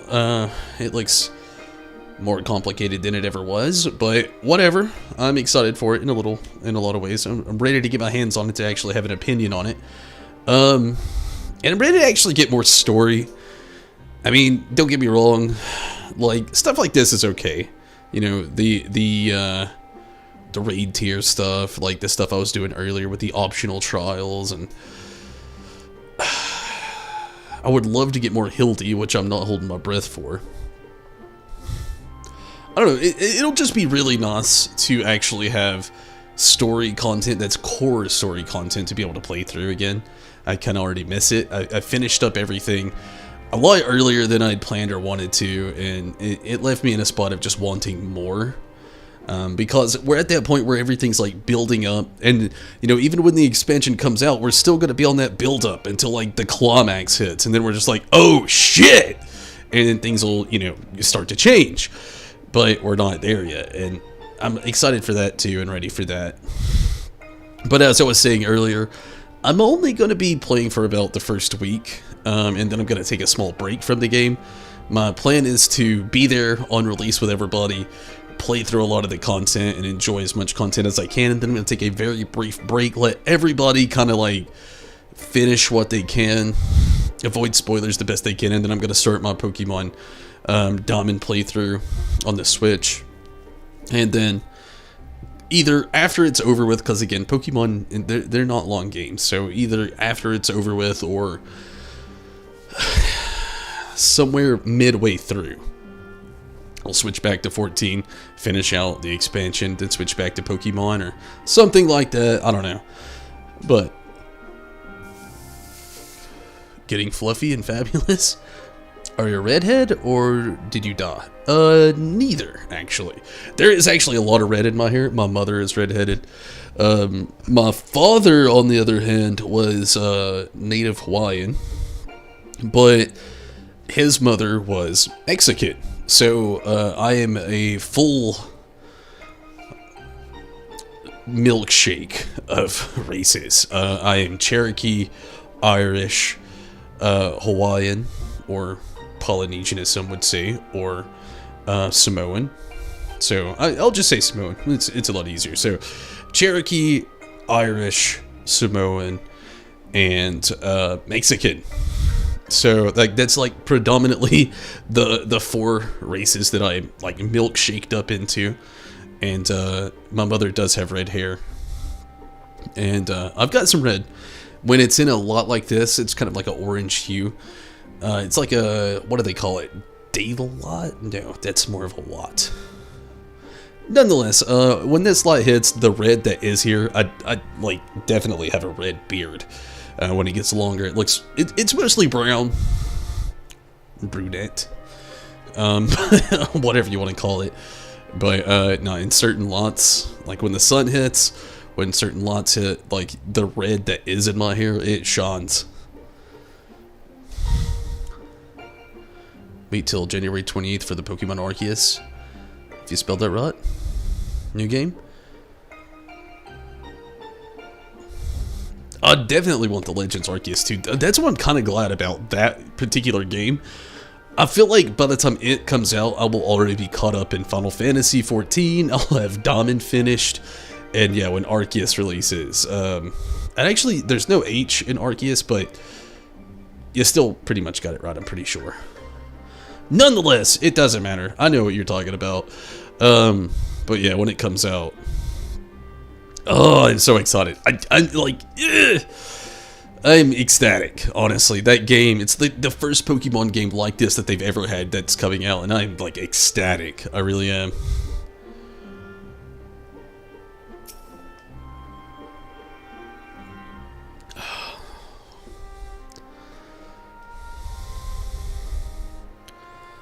Can't wait to, you know? Yeah, I mean, the graphics, I'm excited about that. The gameplay looks amazing.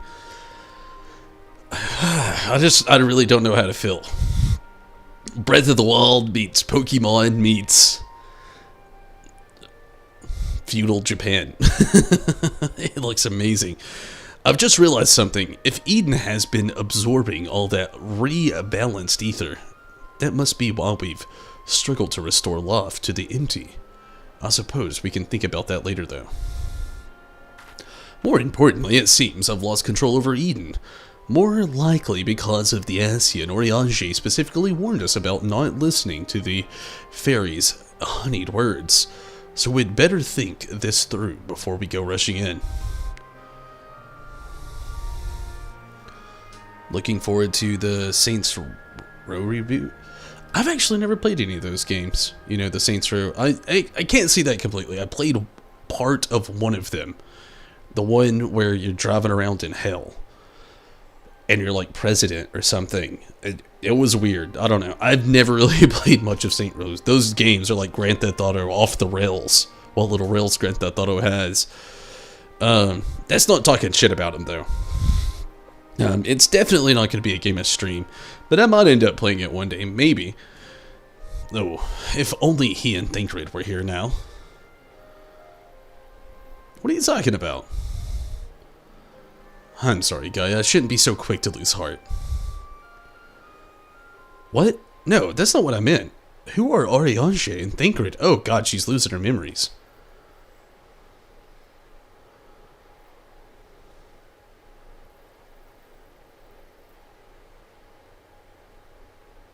Wait, I know those people, I'm sure of it, but why can't I remember them? I thought something was strange when I mentioned the festival on board Eden, but it was though you had no recollection of our earlier conversation. This is most likely connected to Mitron. How the hell do you say his name? Damn it all! What more of a fiend? Or what more is that fiend going to take from me? To tell the truth, the thing that frightens me the most is that you might forget about us. That sucked. We've already been through some shit. Have you played Pokemon Unite, the MOBA game? I played part of one game. I downloaded it. I don't know. I just don't think it's a game for me. It's definitely a pay to win. People would argue that it's not. There was a math equation that was released. I think it was who did it? I think it was Beat 'em Ups that did it. There was a whole math equation that he did.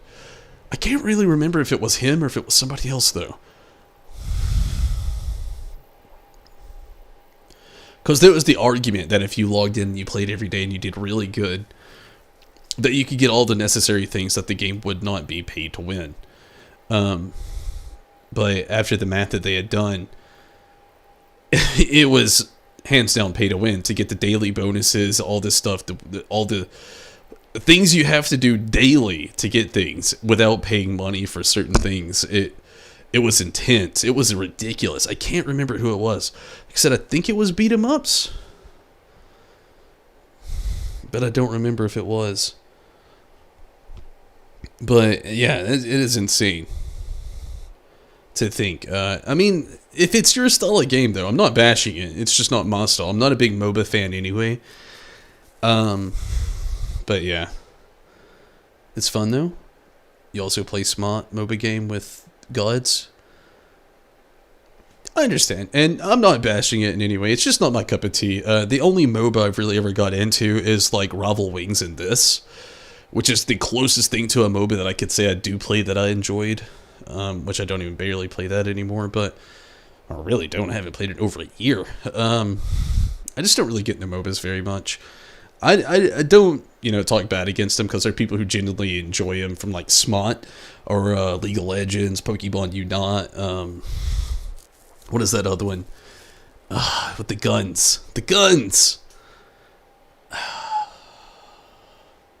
I guess Splatoon could be counted as one too. What's the one I'm thinking of? Blizzard makes it. A shooting game, Blizzard makes it. MOBA. Overwatch. That's it. Overwatch. They're very popular games, and I'm not shit-talking any of them. It's just, like I said, it's not my cup of tea. That whole... I don't know. I guess under certain circumstances, I'd like it a little bit more, and Unite just seems like it handles it in a way that just doesn't entice me enough. Again, the pay to win. It's not really pay to win. I can't say it's too much pay to win. It's more so... In some ways it is pay to win. I'm not going to shy from it. It kind of is pay to win because you can beef up your characters if you got the money to do it. The pay to win aspects I'm not a big fan of. I'm not a big fan of MOBAs in general. And then they kind of have like that weird sports thing kind of into it. That's like soccer and basketball at the same time. I just don't really get. You love Overwatch and Splatoon. I'm not talking shit about them. They're just, again, MOBAs really aren't my cup of tea. They never have been. I don't know. I can't really explain it. I've never really got into them that much. There's some games that I could really just sit down. Like I said, Rival Wings. You've all seen me play hours of Rival Wings. I don't even know how much, but there's just a lot of them I just really can't sit down and get into. A lot of it has to do with like Overwatch and Splatoon would be having to be a specific character. There was another one that released on Switch last year or the year before, where it's like you're ninjas or something like that. I did actually get into what was that game? I got into that really well. I don't know if you count that as MOBA or not. I don't really think so, but kinda probably maybe. Spellbreak. I love Spellbreak.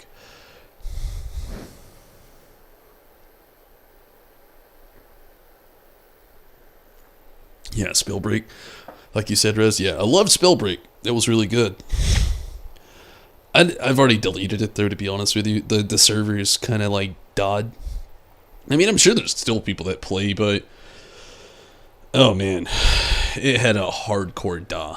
Like, bad. Which kind of sucked. I loved that game a lot.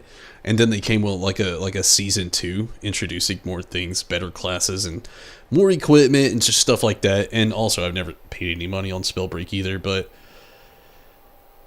yeah, it had a heavy die. Last time I played Spellbreak, I was in a queue for quite a while. Like, it took like 20 minutes to get into a game each time because there's only enough people for like one game at a time. So it was just...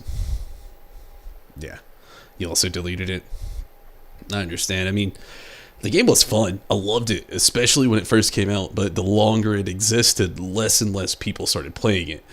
Which, I mean, I don't blame anybody. I mean, you got all these games that are consistently coming out with new seasons of shit, like Call of Duty Warzones, Dota, fucking Escape from Tarkov, Rust, Players Unknown Battleground, Fortnite, Jesus, just all these different games like that have such huge teams constantly releasing new, and tossing more and more people to play. It's just, even the kids play Fortnite, like, which is, I can't stand it. I really can't. I sat down with Amber's Switch probably 2 months ago. I just sat down with it. And I won like 3 games back to back on Fortnite on Switch. And I was like, this is just fucking stupid. Laid it down and gave it back to her. I was like, I got you 2 umbrellas. I don't want to play this anymore. I can't get into them. Rust is so toxic. They are all toxic, if I'm being honest. Maybe not Splatoon or Overwatch, but pretty much everything else I mentioned other than Splatoon, Overwatch, or Pokemon Unite, I'll say that, which it could be as well. But they're pretty much all toxic. MOBAs bring out the worst in people. I mean, the worst. I hear all kinds of shit in that shit. Got kicked out of a Discord because of it. Even though you didn't play? Really? That is insane. Very much so, yes. Yeah, MOBAs. I mean, it's competitive gaming, though. I mean, people in competitive gaming, like, the worst comments I've ever had on any stream. You could go back, I don't know what video it is. There's a Final Fantasy Dissidia NT, which is also technically considered a MOBA. It's just 3v3, though. God. I was just off my rail one day trying to master a whole different character. And someone literally sent me a personal message that was like, you suck. Stop playing. And I was just like, what? So, yeah, I mean, it's in all MOBAs very much. More RPGs. Just play alone or Final Fantasy XIV. Yeah, I mean, again, MOBAs really aren't my thing. It's not really the reason for the most part. Like Battle Royale and MOBAs, they're just okay to me, you know. I just can't see myself doing it every day, or streaming it for that matter. Happens to you on Overwatch, or that happened to you on Overwatch. Yeah, I mean, go cry about it.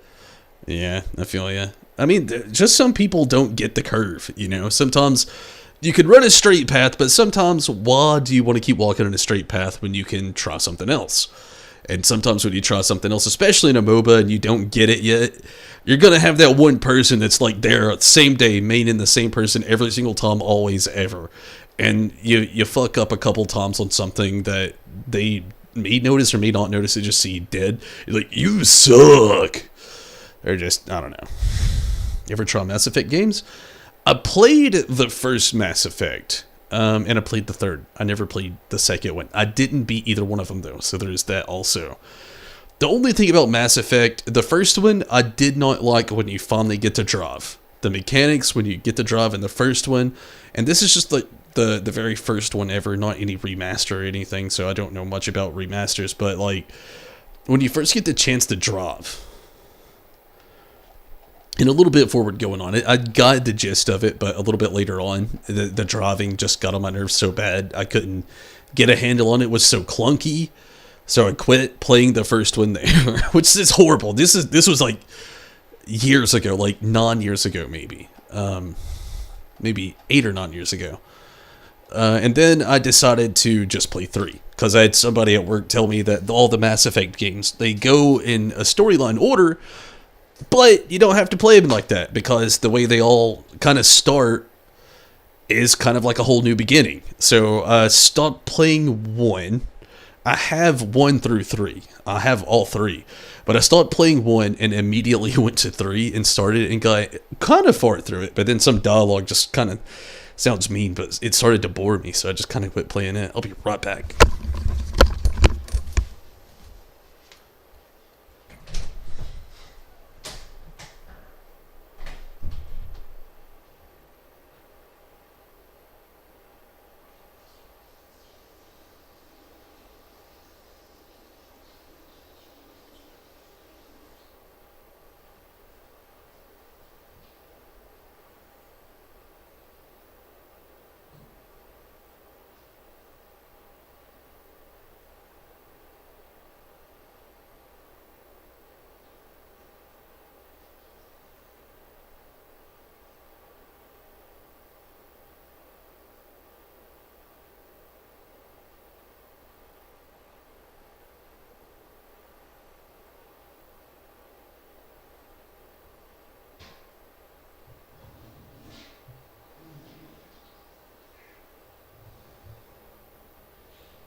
Drama got better. The remastered, they actually suck at the game and don't know because they're not flexible. It's what we call one tricks. I can see that. It's hard to suck at a game now with Google and YouTube. It's easy to learn from other people's perspective.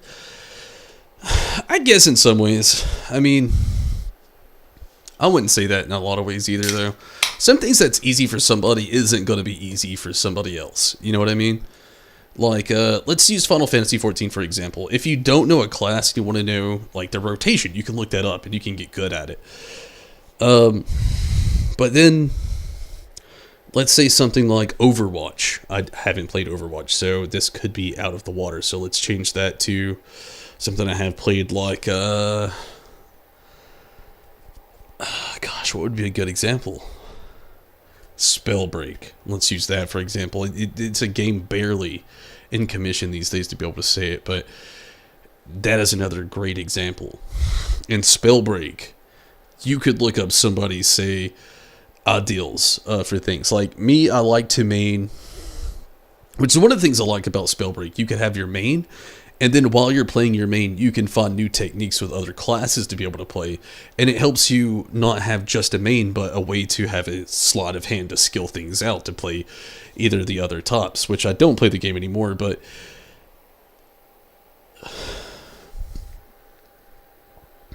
you've agreed to get help past some quests in 14? Yeah, like I said, you know, in Final Fantasy 14, you can look up things. And this is pretty solid. You know, your rotations are usually solid, so you can find a way to maximize your ultimate, you know, output of damage. But some games it doesn't apply to. You can watch somebody's thing, but it'll be circumstantial, like in a MOBA. That's what I'll just say, like in a MOBA. In a MOBA, sure, you might have your rotation still that you could go through, but that rotation is going to alter. Like, let's say if you're 1v1, you got an advantage on this person, but what if somebody's coming up behind you? So your whole rotation has to change because you have to mitigate to running away, playing defense, and still trying to attack and kill this guy, or maybe just trying to get out of there so you don't die and ruin that round. So, right, skill-wise, it's on your style. Yeah, so see, it really depends on what type of game you're playing, you know? I mean, another thing would be like other games where, like Fortnite, for example. You can't look up a playthrough on Fortnite and become a good Fortnite player. I mean, you don't know what your drops are going to be. It's a completely RNG-based MOBA. So, your skill has to come in, like you said. But some people lack that skill. Not everybody, but some do. But, I don't know. I still, even if they lack that skill, I don't think it's a good spot to be able to... I don't know how I was going to put that. I don't think it's right still, even with the lack of skill or something like that, for people to, like, bash other players. It kind of just, like... I say that mostly because, like, there was a kid I went to high school with who was autistic. He already had a really hard time. I went to elementary school, middle school, and high school with this kid, or primary school and middle school, high school, however you want to put it. Literally went to school with this kid my whole life. He was autistic, had the worst time ever his whole life. Our 11th grade year, he ended up committing suicide. And it was because of Xbox. He was playing on Xbox one day. He wasn't doing good. His family was having a horrible time with him already, putting him down for a lot of things. And again, every year of my life, I knew kids picked on him in school. And like, one day he got on Xbox and he was playing some games and he was doing bad and people started talking shit. And then he just made a statement one day, said, why don't I just go do something? And everybody was like, well, go do it, you know, and just like, it was like a whole banter of people doing shit like that and just being completely negative, and that kid killed himself that day. And that was just, I don't know. That's one of the things about MOBAs and like just some first-person shooters online games. It turns me off because how toxic they are. It may not even be addressed towards me, but just hearing a 45-year-old man sitting in his living room yelling at like a 12-year-old kid is like, hey, why don't you just go back to your mama and get off the game and stop crying about it? I'm just like, I could just go play another game and I don't gotta deal with this, you know? Stuff like that. Reflexes are not as fast as your younger friends. I feel you. I mean, I don't know. I don't bash them. Some games I can get into. Some games I can play for a little bit.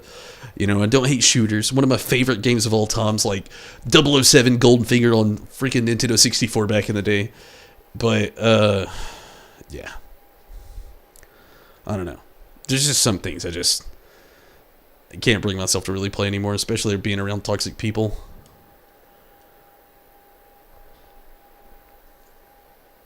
That's why you never mic with friends. I feel you. Like, we don't even let the kids. We let them play Fortnite, but they are not allowed to use chat at all.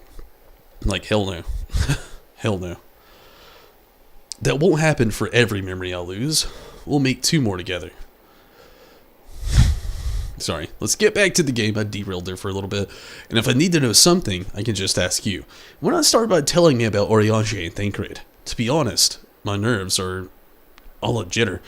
So I need something to help me settle down before we confront Mitron. I'm calling him Mitron from here out. I don't care. His name is Mitron. No, it's Mitron. Mitron sounds better to me.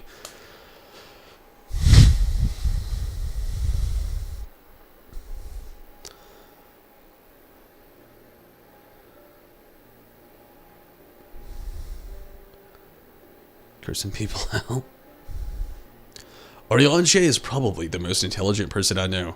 He spends a lot of time reading, but he also says that you can't learn everything from books, and encouraged me to go out and see the world for myself.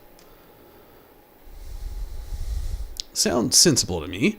Much better to experience things firsthand than to read about someone else's. Like those coffee biscuits. No book could ever describe how good they taste. Is there anything else you could tell me about him, Tom Berry? Oriange? He's devoted to the study of prophecies. He can walk on water until he can't. That's true. He can also talk you in a circle and not know one fucking thing he said.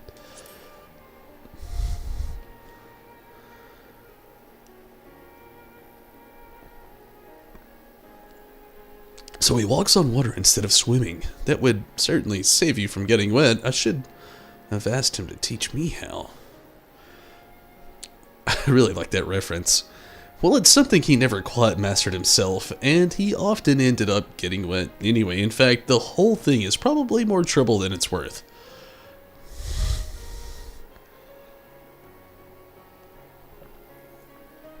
As for Thingrid, he's the one who freed me from Yulmore. At first, I thought of him as my knight in shining armor, but really, it was much more than that. We traveled all over Norvrent, and he helped me become the person I am today. He even gave me my name. He's also an expert in infiltration. His gift for song won the heart of many fair lady. Or so he claims. Let's not mention that part.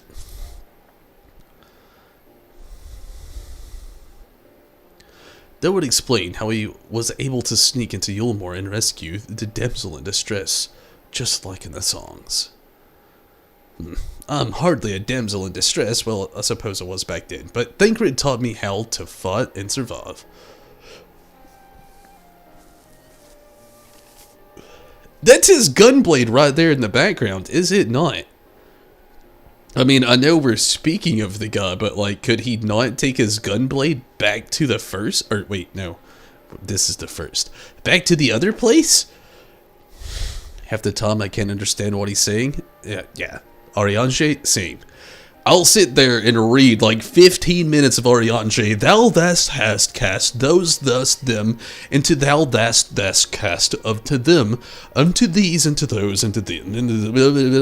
You're just like so mindless at one point. You're like, bro, just shut up. Ariange is the one character that should always be voice acted, always, ever, period. Or period. Like, no kidding. No cap. Ariange. We need to just start a petition right now and have everybody sign it that Ariange is just always forever like voice acted. It could be in a scene like this where nothing is voice acted, but then Ariange steps in and then he has to be. He's the one guy that has a voice in there and just everybody else is silent. Like, that should be Ariange. Like, I'd pay that voice actor extra. Please give him more money. Let that guy just voice act himself. And spare us all his reckless thous and thast and those and thems and what nots and who's. Anytime I have to read his nonsense, I'm not looking forward to it pretty much ever. I won't say he's my least favorite character in the game because he's a main character in the game, but my goodness, I hate reading that dude's context. Actually, while we're on the subject, that gunblade over there belonged to Thancred. But, Jesus Christ, I just said that. Or as far as my mementos go, it's a bit on the Cumberstone side. But it reminds me of our adventures together, even though there is little chance I'll ever see him again. Still feels like he's here with me.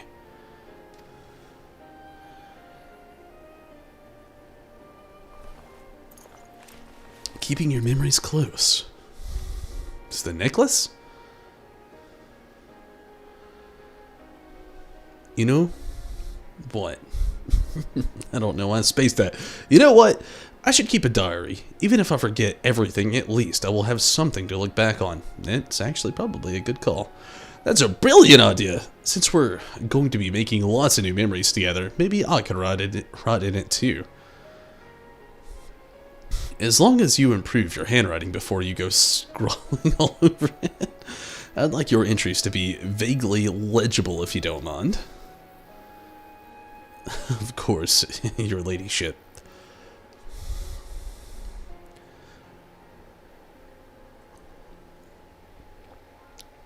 But before that, we've got an Ascian to deal with. Let's get this over with.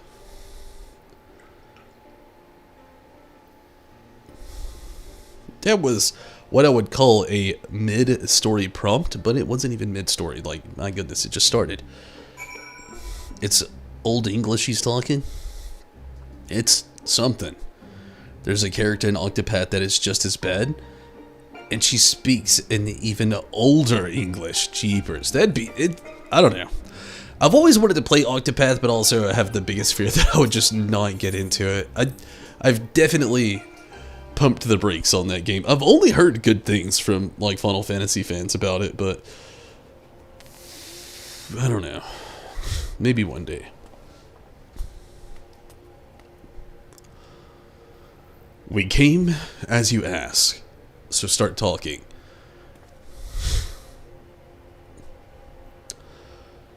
Why settle for mere words when I can offer something far greater?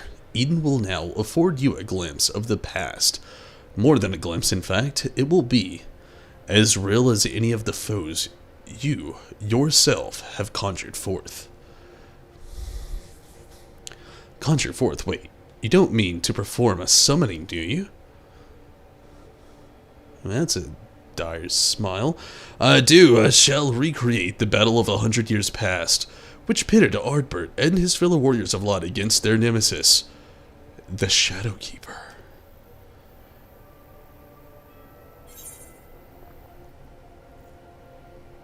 Just as Emmett Silk recreated the final days of Amaurot.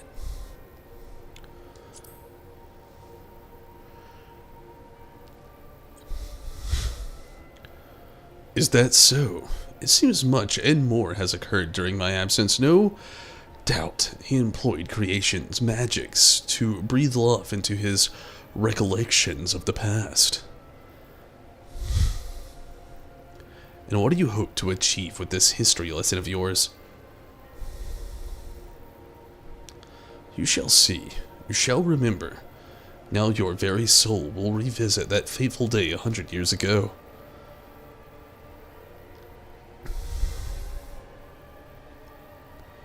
Gaia, you can't trust Metron. If you do, you'll end up being manipulated again.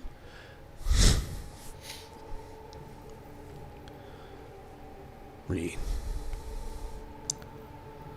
You're right. My days of being controlled by this demon are over. I have a new life now, and I won't let anyone take that away from me.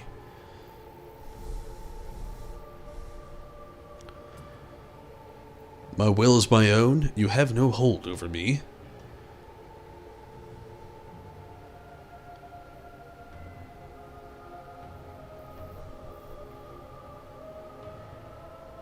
This is all you're doing, accursed minions of light. I should be the one at her side, not you or anyone else. I will take her beyond the reach of your poisonous influence and keep her safe.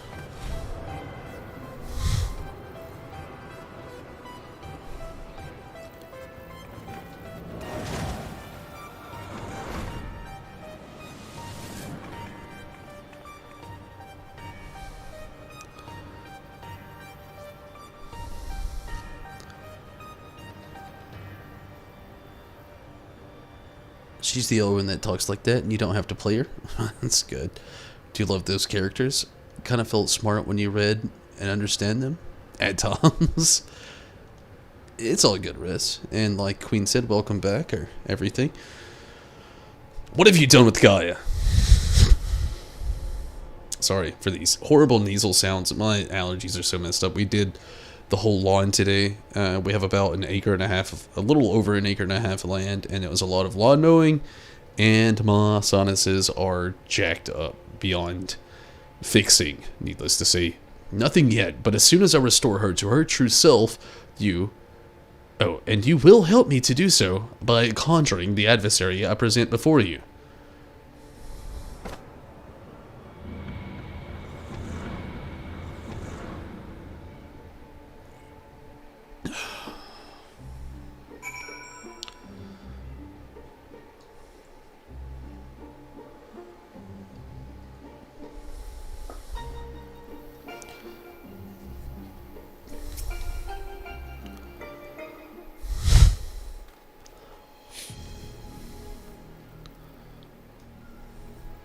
I knew it was risky trusting an Ascian, but I played right into Mitron's plans.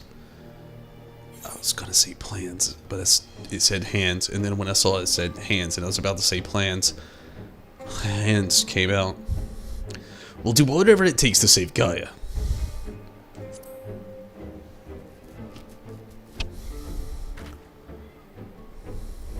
Agreed. There's no telling what kind of danger she's in, but wherever she is, I know she's giving her all. Even though we're apart, we'll be fighting as one. Together, we'll bring an end to Metron's wicked schemes.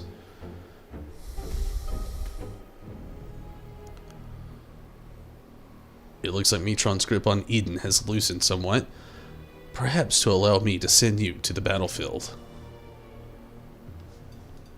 Once you get there, don't let your guard down. While this may be a reenactment of a moment in history, the threat you face is very real. Whatever happens, you must make it through this. Gaia's counting on us. Good to add you back to the party, Rez? Hopefully.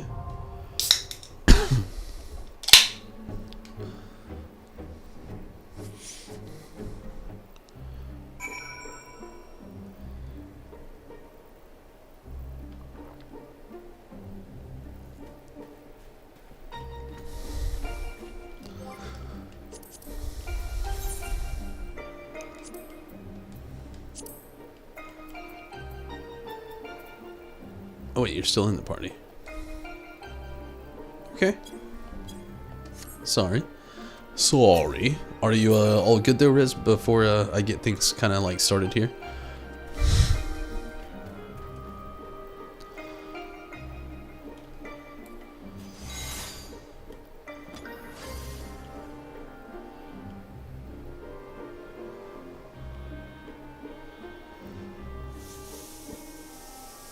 Ready to go?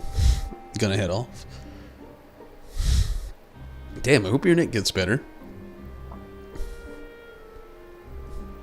Can't wait to catch you on that next stream. And Queen, I don't know if you saw the last video. I'll probably promote it again toward the end. I actually had a cooking video released yesterday. It's worth checking out. And hopefully you can, or hopefully you do. I'd appreciate it if you did. Maybe leave it a like as well. I worked very hard on that video, and I know cooking is very different on this channel, but it was like a best grilled cheese. It was kind of more of a cooking experiment video where I pit like basic grilled cheese with like grilled cheeses versus basic versus my favorite versus fancy versus something different, and it was a lot of fun doing. The video is just called Best Grilled Cheese. I have a whole new compilation that will be starting to happen. The playlist is up, but a compilation of the videos will be going out too. It's called Cooking with Tomble, so I hope you do check it out. Watched it earlier, was awesome. Thank you so much, Winston. The next boss is kind of tricky, so when she does her attacks, it will activate the direction based of the shadow, not the boss. That's tricky. And thank you so much, Winston, for the compliment and for watching it. I really appreciate that. I'm going to be doing a lot more of those videos. We've already got a lot of this stuff in the next few days. I've got a few more days off of work, and we're going to be trying to do more and more of those. One is going to be another cooking video experiment, and then another one that we have planned right now is going to be a experiment with the kids, which is going to be a whole different segment I'm going to be trying to do called Experiments with Kids. It's just going to be not called that in the description playlist names. And then good morning as well, Landon. Man, how have you been? I'm glad you could make it. Haven't seen you in a while, Landon. And then there's another video, and RIP Tombles I've had planned in the works for a very long time now. I hate to say that because it's been so long, but an RIP Tombles I've had planned for a very long time. That is in the works of coming out as well. I've just got a lot more days off where I can deal with stomach cramps, needless to say.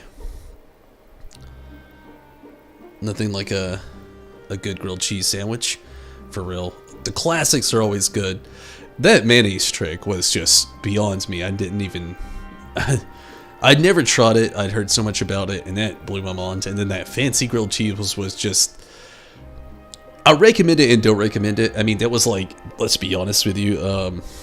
I didn't say it in that video, but in reality, it's probably like a, if you were to get that at a restaurant, you'd pay 20 bucks for it for sure. In reality, what I paid for it, technically Stacy bought this stuff, so let's be fair. Stacy paid, I think it was $3 for, or no, it was $4 or $5 for that.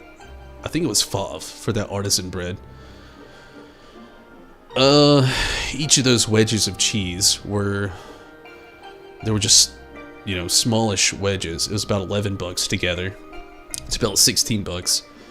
So yeah, it'd cost you more. It'd be like a $30 sandwich that you got in a restaurant. You know, that's not to mention the mayonnaise that was used, the application. It'd be like a $30, like if you were in a restaurant, you'd pay 30 bucks for that grilled cheese sandwich. And outside of a restaurant, it'd cost you about 19 to be able to make that. Is it good? It's very good. Very rich, though. Stacy and I did not eat anything else after those 4 grilled cheese sandwiches. And the grilled cheese that I like, my personal favorite grilled cheese. Let's be fair, it costs you about 10 bucks if you got it at a restaurant. That one would probably cost you about 20. It's not really fancy, though. It's easy, accessible cheese. You can find Munster and provolone pretty much almost anywhere. Cream cheese you can find anywhere. White bread and butter almost anywhere. Worth trying out, though. All of them really are. Like, they're very good. I would never tell you to get one in a restaurant, though. You would overpay, for sure. Never pay for a grilled cheese in a restaurant. You're always going to overpay. Okay. So, I'll try to remember that when her thing goes off. It activates in the direction of her shadow, so kind of somewhat behind her, I'm thinking.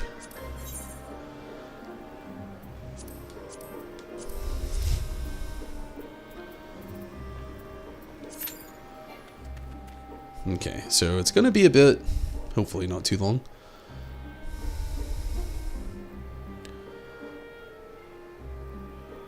Oh, wow, yeah. 1 tank, 2 DPS. So hopefully not too long at all.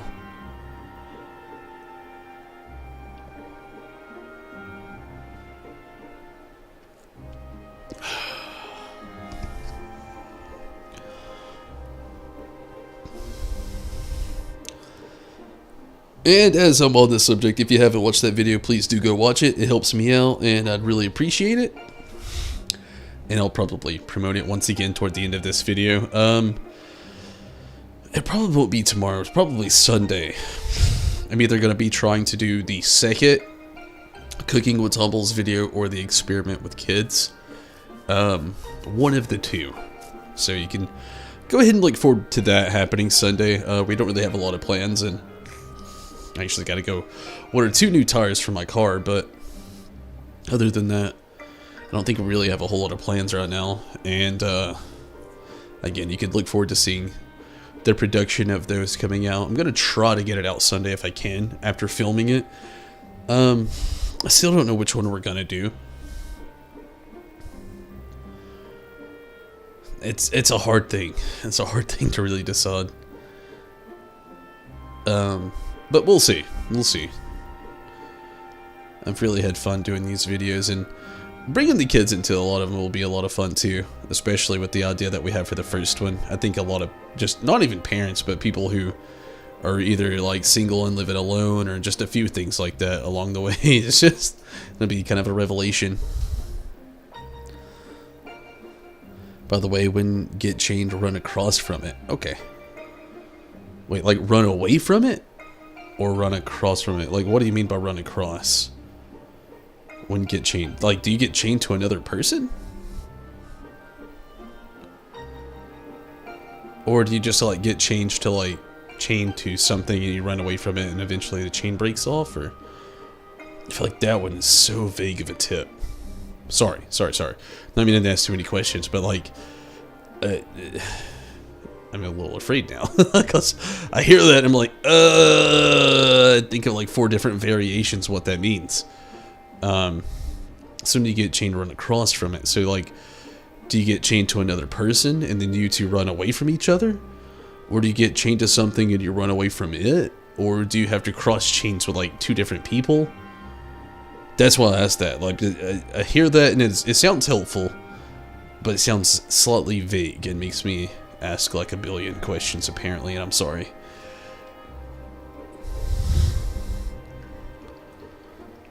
Gosh, hearing this music, every time I hear it, makes me just want to stop and play Final Fantasy VIII. Like, I still have a, no, it's a plant and run away from it. Okay, so you get chained to this plant and then run away from the plant. I get that. Okay, thank you so much. But yeah, every time I hear this music, it reminds me of the map music in Final Fantasy VIII. Like, when you hear, like, the battle music, it makes me think of the bosses in Final Fantasy VIII. We're still a month away, and I know I'm about to hit a point again where there's not a lot to actually do after this, and we're still in slightly catch up. I need to get better armor though in autumn levels before the next expansion because I still don't know what the actual autumn level is going to be able to start a lot of the new stuff in Endwalker. So I do need to probably catch up on a little bit on that and get some grind going on. But I thought about doing 8 or 9 right before I started getting back to this. We just finished Biomutant, and that was my thought for a little bit. I was like, you know what? Let's just stream Final Fantasy IX or Final Fantasy VIII, get back to my roots for a bit. When I first started streaming, my first streams were Final Fantasy 1, then I did 2, then I did 3, but between 2 and 3 I started playing 14, and then I did 4, and later on I did the 7 remake, we did the remaster to 12, we did 10 remaster, we did just so many Final Fantasy games, and it was kind of the focus for a little bit. We even did where you're the chibi characters, World of Final Fantasy 15, we did that. It's like 3:20 a.m. Oh, it's all good. Yeah, I understand completely. It's 1:45 a.m. here. It's late here as well, and I've been up for a very long time and did a lot of yard work today.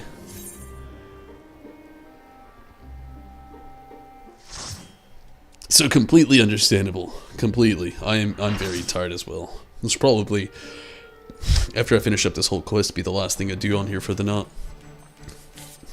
Eden's Promise. Litany. But yeah, this makes me want to play Final Fantasy VIII so bad. I've had the remaster on PC for a bit, 100 years ago. and I've not played it. I haven't played the remaster at all. What does it have to do with Gaia? The Shadowkeeper.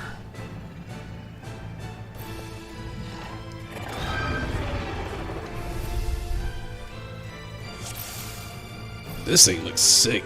Like, cool, but also sick. Like, it has, like, an allergy or something. Okay, watch out for the plant thing. You get chained to, run away from it. And it attacks its shadow.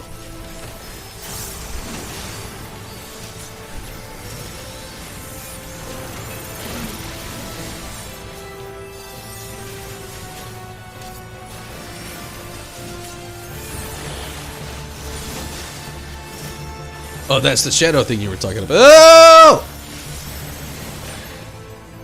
What the jeepers?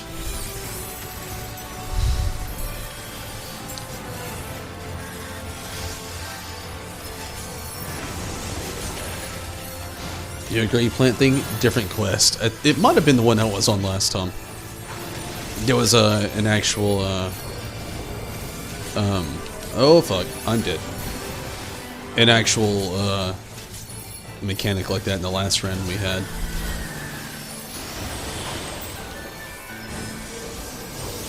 Wait, do I run to the shadow or do I run away from the shadow? It's very confusing.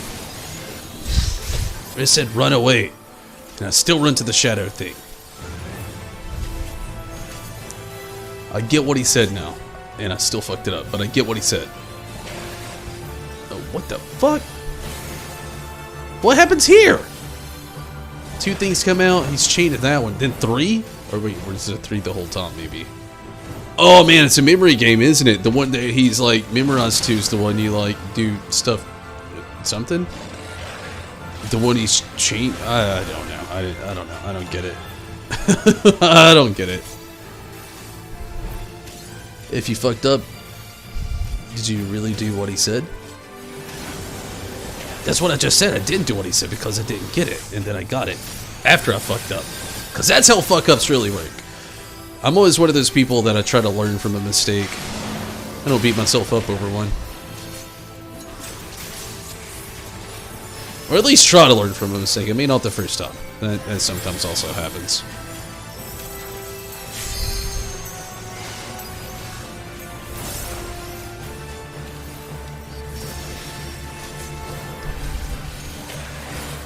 Oh, jeepers.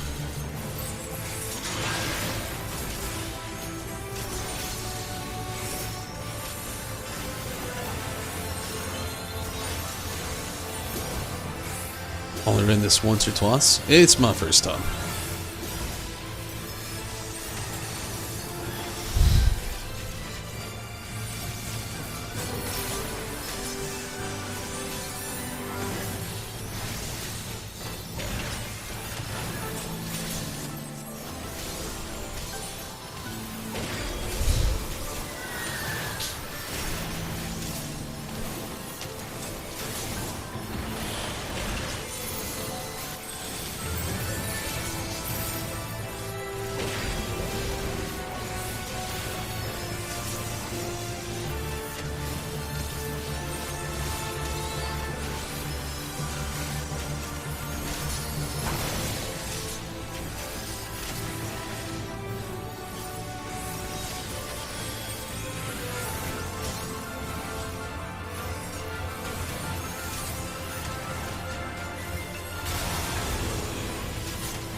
Oh fuck.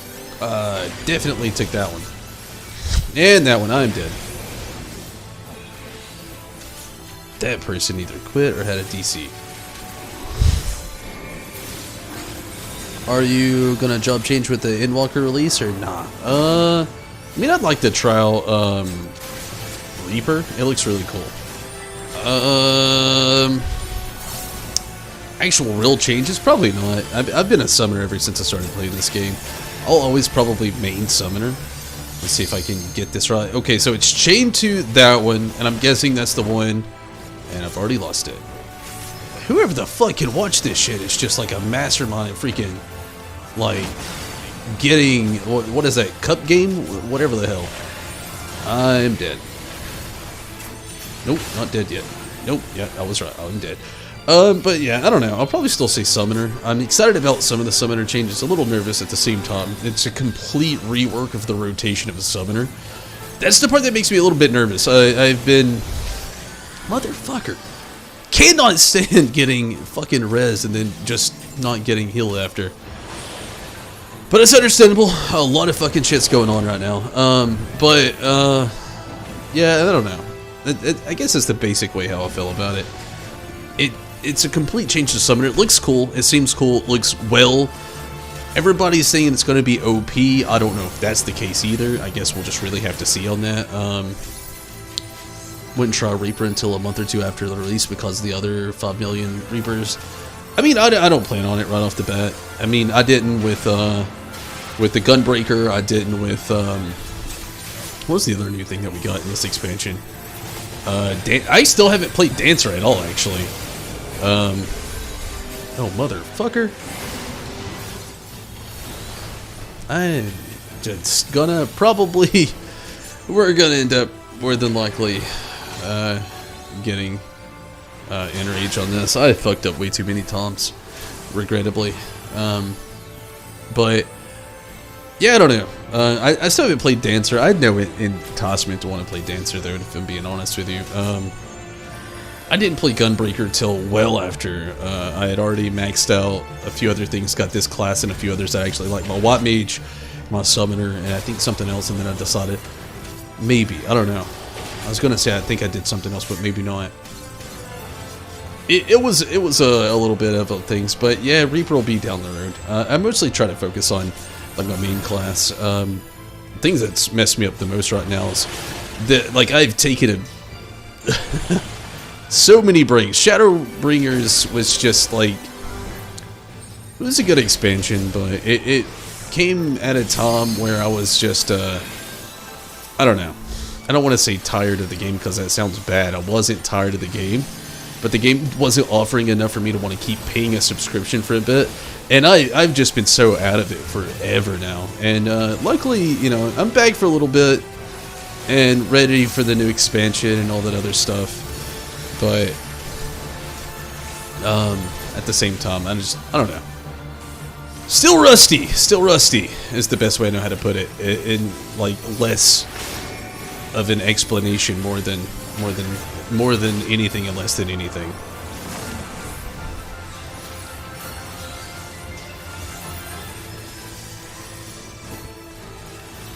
Like to change a summoner because even though it was summoner, most people say that they don't really feel like their minions were a core part of the gameplay and were more of a... I mean, I guess I can see that too, honestly, if I'm literally kind of being quite honest. I mean, I still love playing summoner. I always have since I started playing the game now. Like, I always thought it was like a... I don't know. It doesn't feel like your classic summoner from any other older Final Fantasy titles. I'll give you that. But, I mean, it's the only thing in this game that I could feel like it felt like a summoner, you know? It didn't feel like you were in, like, an elemental or anything like that from, like, Final Fantasy Tactics. You know, it still had that summoner feel, you know? But it did more or less kind of feel like you were playing, like, a minion or something rather than summoning a summon. Especially with, like, the Eggy, and now we're not having the Eggy anymore. It's more or less, you know, a summon, you know, or a primal at that, you know, the way this game would look at it to see fit.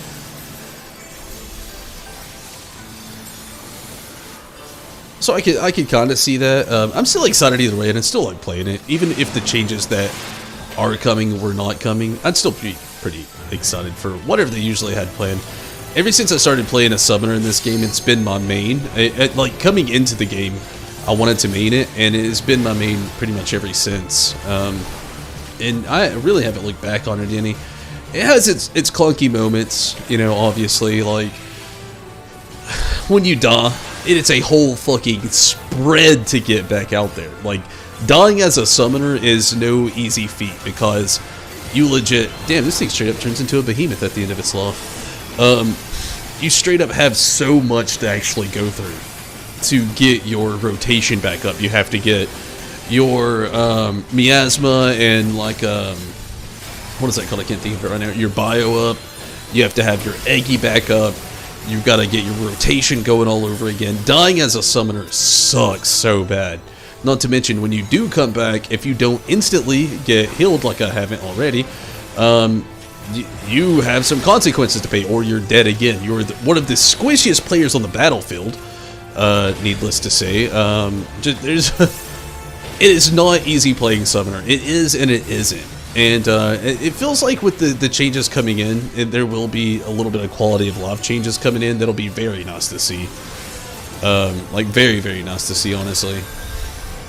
And it does look like they'll be scaling up a lot of like damage, which probably won't last long. One of the things also I've notably experienced while playing summoner is the fact that it gets nuked every expansion and almost every patch, which I expect will happen in the first probably 1 or 2 patches that come when Endwalker patches start going out. Like, I already expect it. It happens again. Summoners get all this flashy shit at the beginning of an expansion, and then as the expansion settles in, everybody's complaining, why does the summoner have aggro? Why does the summoner have aggro? And it goes on and on and on, and then all of a sudden they're like, alright, we're nuking summoner again. And it's happened since I played this game, honestly. And I suspect, again, it will happen like every other expansion, even in this. Like, summoner will get this big boost, and then it will get nuked because everybody's complaining that it's either too strong or pulling too much aggro or immunity and all that cool stuff.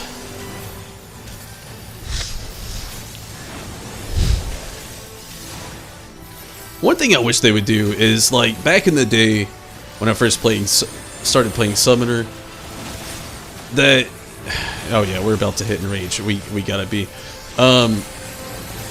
Oh, motherfucker.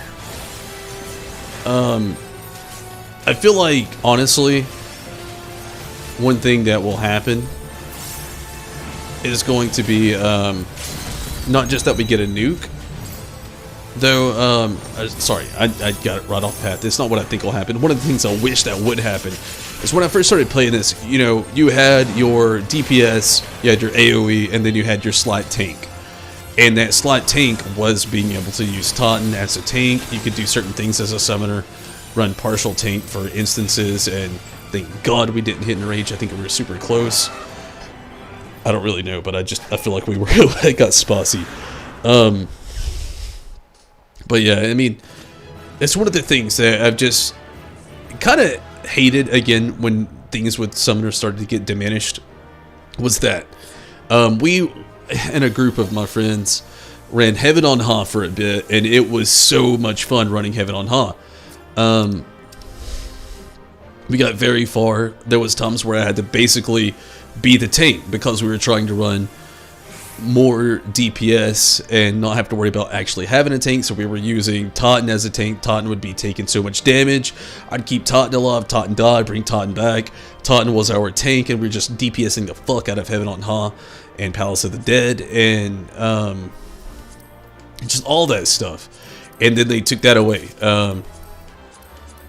And that, I mean, it really did suck, honestly, because once they took that away, I mean, like, that was like a whole thing that the summoner could not do anymore. And it really, honestly, sucked. And I feel like something similar to that is already going to happen again. I know we'll never actually get a lot of that stuff all over again. You know, different attributes with our summons. But that was a really nice feat to be able to have with your summon as a summoner, to be able to do so much more. That fight was a lot of lag for you. That fight was a lot of death for me. But yeah, I'm excited, but I'm not excited as far as summoner goes for the downgrades. We always have them as summoners. We get all these flashy things we get added, and as the expansion goes on, they're just like, nope, too strong, too much aggro, too much this, that. And I figured it'll happen again. I'm going to take a very quick restroom break. I'll be right back.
Took away, wait, what was it? Personally, never understand is people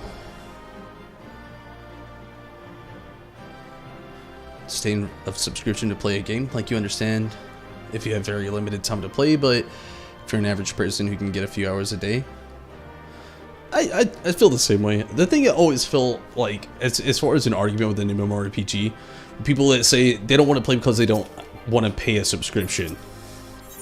I get that too. I'm an adult. I have a lot of bills. We got a house payment, all kinds of other shit we got to worry about. But so I get bills and not having extra money, but also get like what you're saying as well. One argument that I could have with that would be like, let's say these people that buy one new game a month, that's 60. Well, let's just be fair. Anywhere from like 40 to 60 bucks a month, 30 to 60 rather. Let's say 30 to 60. They buy one new game a month and they never even beat it. And the next month rolls around, they got the newest game again. They play halfway through it again. They put it down. They get the next one the next month. If you're playing an MMO, like, arguably you're saving money. Like, I pay, I can't remember. I think I might just be on a monthly plan right now. But needless to say is, I do play other games too. But sometimes I don't have a new game to play every month. And sometimes it's nice to be able to jump into something where I do have other things to do. I could create a whole new character and play a whole different style than I did this time, the next time. So, they took away the immortal or near immortal at least for a tank summoner, because people would just straight up bypass mechanics purely by, oh, we have a summon in our group. Which felt like a giant shot in the balls for summoner players because it was really a fun way to play the game. I feel like that too, honestly. I really liked a lot of things. Like again, if you were playing like Palace of the Dead or Heaven on High, and you didn't want to have to wait on a tank, or didn't want to have a tank, because sometimes a tank's just a miss. In a lot of those battles, you don't really need a tank. And like I said, we ran into like almost floor 200 in Palace of the Dead without a tank. The summoner was the tank. We had a healer and 2 other DPS, and then the summoner, or me, with my Titan is DPS. And I can't remember what floor we got to. I think it was like 180, maybe 190, something like that. And we ended up dying, of course. Things just started not going right for all of us. So we had a few mix-up and mess-ups, but yeah, I don't know. It took a lot from the summoner when they really took Titan. They utterly made Titan useless after that. I hate to say it in any other way, but Titan was useless after that, just completely. With the subscription comment earlier, paying $15 a month for less than a sub bundles for a literal month's worth of content, like,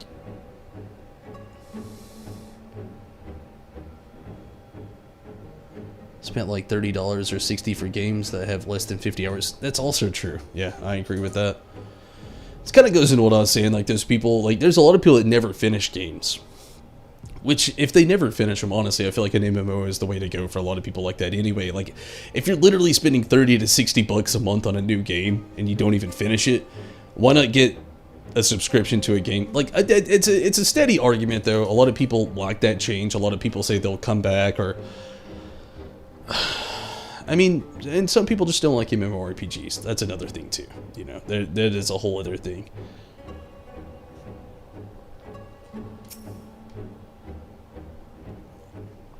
Metron's returned to Gaia to us. I said that so wrong. Metron's returned. Metron, whatever the hell this dude's name is. The Asians returned Gaia's to us. Pluralized her name. Fuck it. But I have a feeling this isn't over yet. Same. I am gonna quit here for the night, though. And if anybody's personally don't buy a new game until they finish the last game, not like 100%, but at least the very least the credits.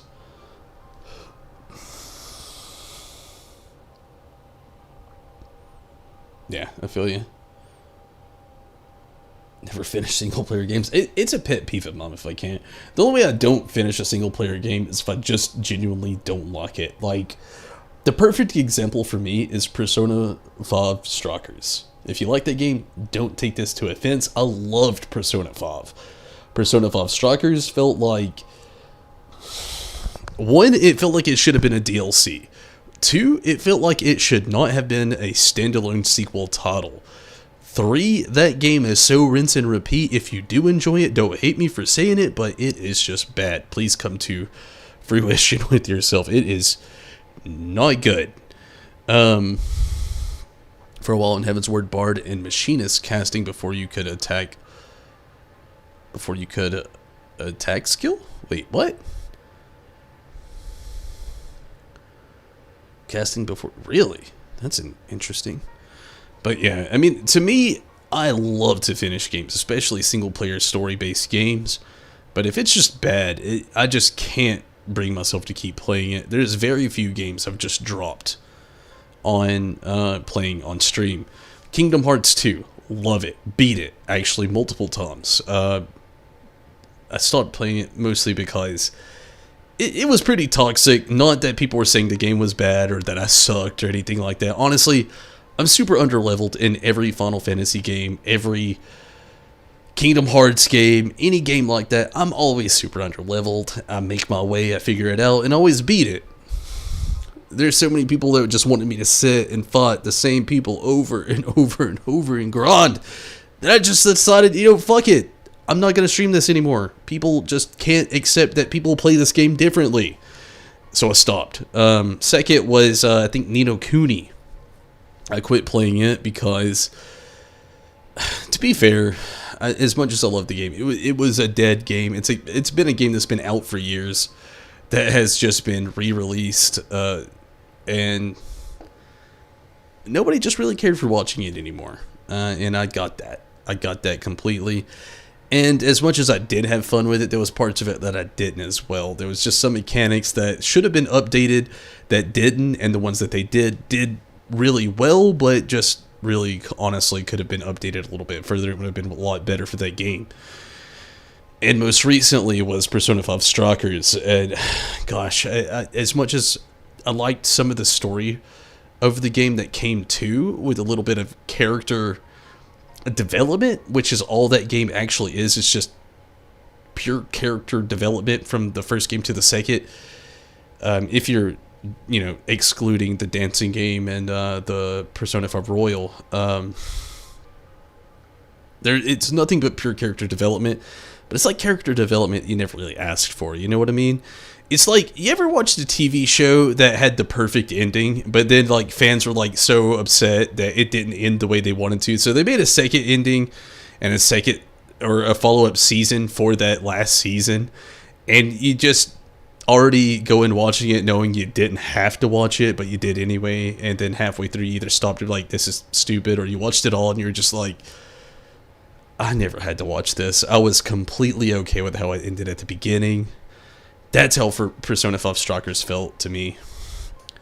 Had to cast before you could use your attack skills, really. Can't play single player games much anymore after playing with friends. You can't really go back. I love to play single player games though. Personally, I love a good story. Tried playing Factorio solo. I'm not sure what that even is. Mr. Lonely So Lonely. I feel you. I mean, not everybody can play single player games. I love a good story. Have a series.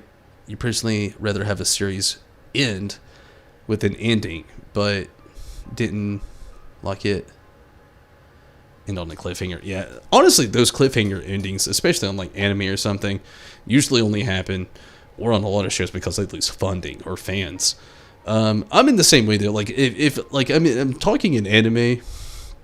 I hate to say it, I'm not a big fan of a lot of shonen style anime. I say that briefly because there's a lot I do like. I love My Hero Academia. I love Black Clover. I love Fantasia. Those are the biggest three that I follow at the moment. But then there's a lot that I just prefer other things over. I'm a huge fan of ones that actually have an ending. Have a full circle where they don't drag it out through 500 episodes. I tried to sit and watch Bleach for a little while.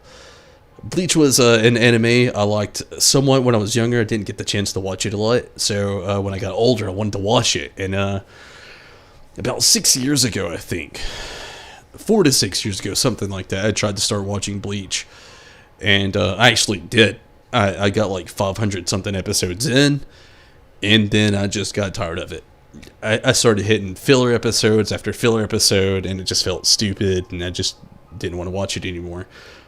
But within saying that, there's so much good anime. I love Death Note. I love Full Metal Alchemist. I love Inuyasha. So many that go full circle have an ending and things make sense, that don't drive you up a wall with having to watch like a billion episodes of Cowboy Bebop. I like Big O, but I'm not gonna count Big O as like a hardcore good anime because like literally it's just a Monster of the Week show. I don't know, but like even considering Dragon Ball, Dragon Ball Z, and Dragon Ball GT, I haven't watched any of Super. I don't have it in me to. After watching Dragon Ball Evolution, it kind of just ruined all Dragon Ball everything for me ever. And some people scream Super's the best thing ever. But they also completely wrote off GT, which GT was fan-made. Already knew that watching it, and it wasn't so completely canon, and just, I don't know. That whole mess of it all, I got out of that too. I couldn't watch anymore, but personally already read that. But yeah, I mean, I don't know. Breaking Bad, though, aside from anime and really getting to like a good TV series, I like the original ending of Breaking Bad. I loved that. It was so good. I felt like the show ended perfectly. But then so many fans complained about how it ended that there were so many loose ends that they made the last season, part 2, or the last season of Breaking Bad, and I did not like the last season they made of Breaking Bad. The original ending, I was perfect. I was happy about it. It was so good, but Big O is your shit. I love Big O. I do. I'm not talking shit about it. It is straight up Monster of the Week, though.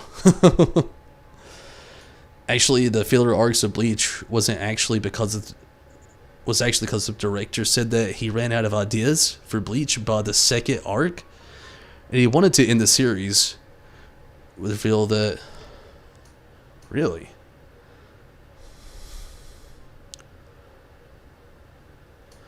Yeah, I mean that was a hard thing. Super is more like Akira taking GT and making it the way he wants. I guess, I don't know. I could never bring myself to watch GT, or not GT, I mean, but Super. GT, I watched it, and I wasn't even the biggest fan of GT. I really wasn't. But I got into it. I watched every bit of it. I watched it all. But Super, I don't know. A lot of GTs in Super 2. I mean, that's cool that they actually took the ideas out of the fan made and brought it in, but I don't know. I can't bring myself to watch Super. I kind of just... What really ended up resonating on me was the fact that, like, there was never an ending to the concept and formula of Dragon Ball Z. Peace. Strong dude comes in. They can't beat him. They train, get a new form, beat him. That's the whole show. Every season, always, ever. Which, it's most anime, I'll admit. It is most anime. But they didn't try to spice it up that much in Dragon Ball Z. In my youth, I loved it. As an adult, I can't anymore. I think it's just because I watched it too much when I was a kid. I had like most of the seasons on DVD, and this is before like streaming online was just so easy for all of us to do. So I had like every season on DVD, and I just sit there and spam it. I got bored, didn't have nothing to do. We'll start Dragon Ball Z over, and I just keep watching it over and over and over. And Dragon Ball, to me, I don't hate Dragon Ball. I like it. It's something I can't watch anymore because it's so slow. But that was always something for me too. I didn't grow up in the Dragon Ball era. I really grew up in the rise of the Dragon Ball Z era.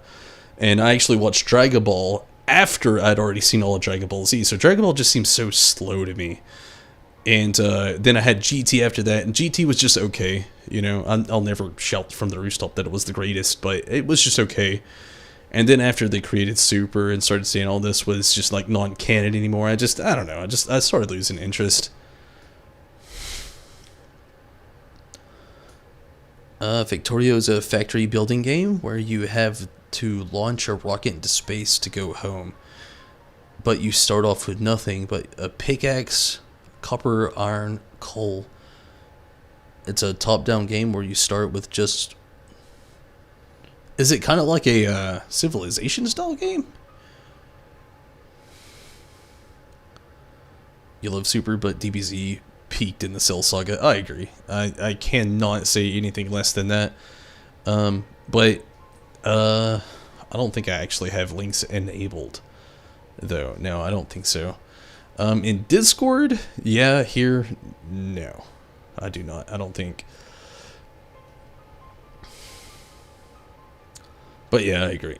Like, father, son, Goku, Gohan, Kamehameha, greatest moment in Dragon Ball Z history ever.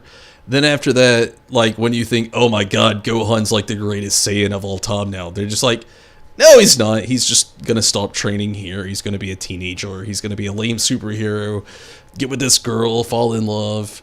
Man, his dad'll come back. Him and Vegeta will come back. Vegeta's gonna go evil again. And then, man, do they die? They come alive, and Dragon Balls, and blah, blah, blah, blah, blah. Which sounds bad. I'm not talking shit about it, I believe me. Twitch DM'd you 44-second official trailer of Factorio. Okay, that's cool. We can check that out sometime. Star Blazers and Robotech. Gosh, I don't know what those are. I really don't. If I can talk some old school anime though, I still got that on my roster too though. Like back in the day, I still like some old school Voltron, which I feel like that's low tier old school. Everybody knows Voltron. But one of my favorites, Samurai Troopers, and so many people still don't know what it is. Ronin Warriors or Samurai Troopers is one of my all-time favorite anime of all time ever. And nobody knows what the hell that show is, and it makes me not just feel old, but just dissatisfied sometimes. Loved that show. They did Gohan dirty in the story. They really did. No kidding. Felt like Cell was the weakest of all the villains in Dragon Ball because of his character is amazing, but him as an actual villain was lackluster. He did literally everything all the previous villains did. He didn't really do any. I mean, that's kind of the whole Dragon Ball plight, you know? Like, period. You know, you got Cell, which was Frieza all over again. Majin Buu, which was Cell and Frieza all over again. It's like, it's the formula of Dragon Ball Z. It's the same thing every time. Like, Dragon Ball Z first started off pretty nice. It started off just like Dragon Ball did, where there was like peace, prosperity, new threat, train, defeat. Peace, prosperity, new, train, defeat. But then when Frieza came along, it was like Frieza had like 5 different forms. And then, you know, Cell comes along, he's got 3 different forms. Then Majin Buu comes along, I don't even know how many fucking forms Majin Buu has. Like, that motherfucker just kept having forms. And, you know, that was kind of the thing. Instead of like Ra's train defeat, it turned into Ra's train defeat. He's got a new form, you gotta get a new form. This didn't work, they died, they're gonna die. Dragon Ball, bring him back. Dragon Ball. The formula just got out of fucking hand. And it got fucking crazy. Threatens to blow up the planet. At least the other villains actually did. Oh, Jesus. That is a shot in the heart, but that is true. He is now. But at the time, Cell was the strongest. That is true. Gohan is the first Super Saiyan 2. And he barely beat Cell. That shit was that. I can't diminish that ever. That was one of my greatest moments of my childhood. Seeing Gohan. He's got the limp arm. You aimlessly think is broken, dislocated, or just he can't do anything with it. And he has to like one-handed Kamehameha this. And then Goku's dead looking down from like Kami Island. Or not Kami Island. Or wherever the hell. Gosh, I can't even remember his name now. What is his name? What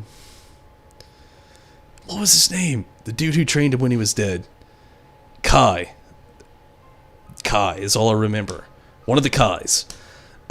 Just like looking there, and he's like looking down on Gohan. Cell's still somehow alive, and then like they have that scene where Goku's up here charging up his Kamehameha wave, even though he's not down there.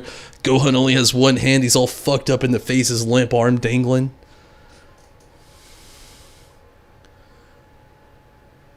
Those two came out in the early 70s and 80s, really?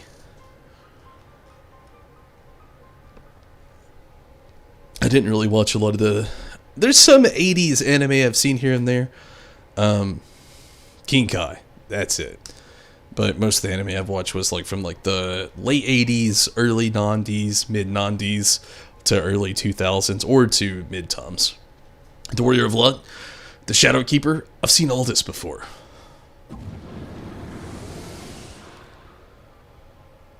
And he's still dead from that in Super? Really?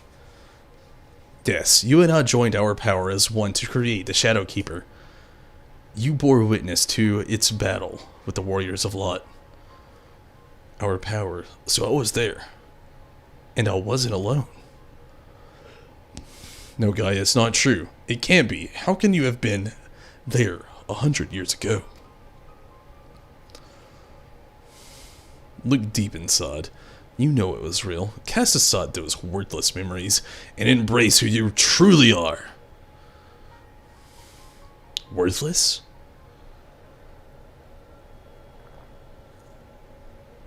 Now I see. This is why you've been tampering with my memories ever since I was a child. Just so, and now I possess the means to purge them entirely. Your rebirth will finally be complete. You have no right to deny me a love. To rob me of what I hold most precious. My memories may seem worthless to you, but not to me. I will never be yours. My place is here. In this world, in this love, in this moment. Wherever my friends are, that is where I belong. Hell yeah.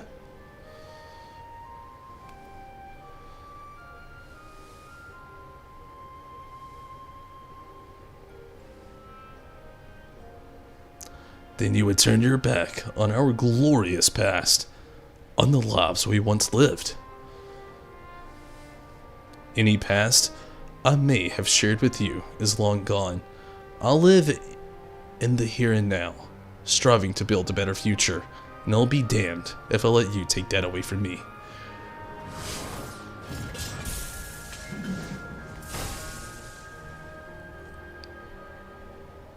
I might even say it's hammer top. To be reunited at long last, only to be shunned. But that I died with you. To be reborn. Even without knowledge of your past, we may yet forge a future together. I'm sick of your riddles. Speak plainly, or not at all. You and I fought the Warriors of Light as one, joined in both body and soul. When Ardbert struck his final blow, the light tore through the bonds that held us. Though you perished, I was condemned to a far worse fate. My flesh became a prison, and I was cursed to remain here, an abomination while you lived on, with others at your side. I will suffer it no more. You belong to me. I too was once held against my will, robbed of my freedom. To be trapped and alone for 100 years, I can't begin to imagine the pain you must have felt. But that doesn't give you the right to deny Gaia a chance at happiness.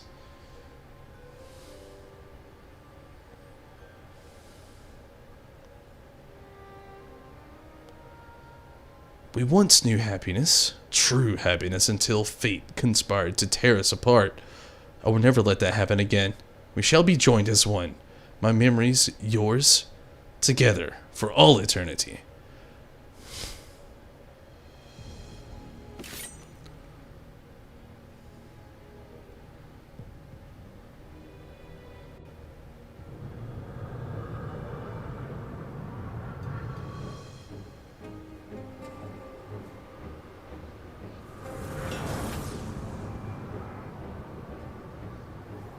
The darkness, it's rising within me. Asian face. That mark. He's trying to take her body over. Stab her with the light dagger.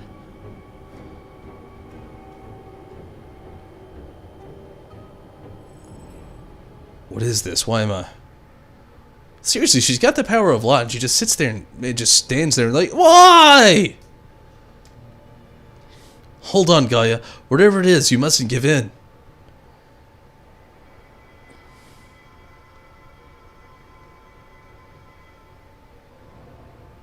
Who are you?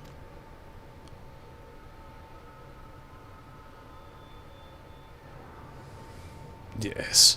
Now nothing will keep me keep you from me. I am yours, and you are mine. And that just happened. She really sucks at being the wielder of Lot.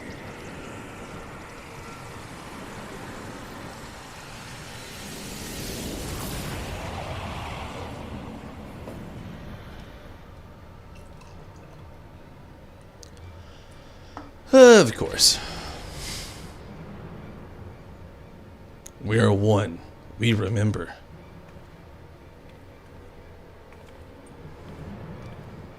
So it's true. Gaia really is a reincarnated Assassian.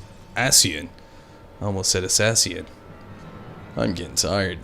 The girl you once knew is no more. Almost said it again. The Asian who held me seat of Logrif. Logrif is all that remains. Gaia is her true name.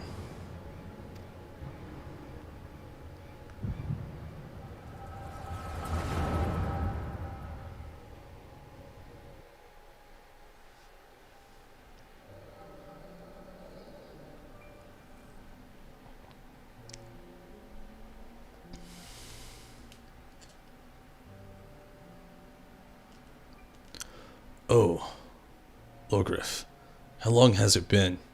How long have I dreamed of this day?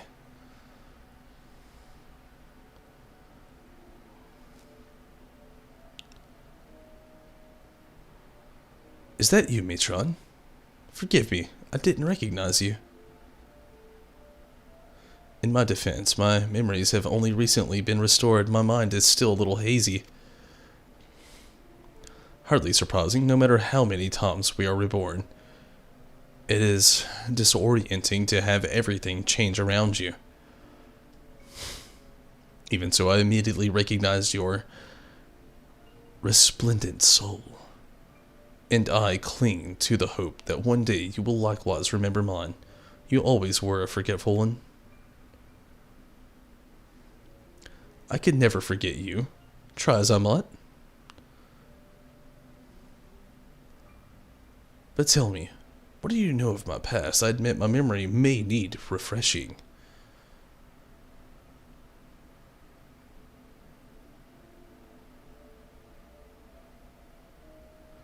We served together as members of the Convocation of 14, dedicating to the summoning of Lord Zodiark. Although the task assigned to you eventually fell to Olympus.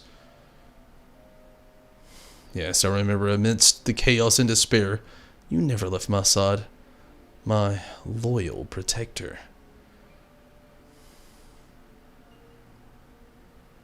But in the end, it was in vain. I was powerless to prevent Hydaelyn from tearing our world asunder.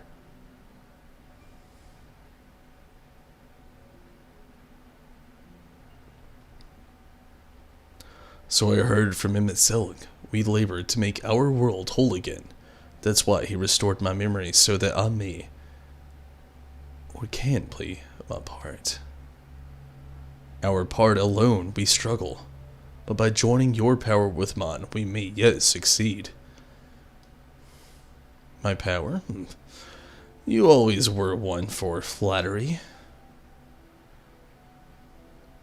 Oh, I assure you, I am quite sincere. It would be my honor to serve the cause alongside you, and I shan't take no for an answer.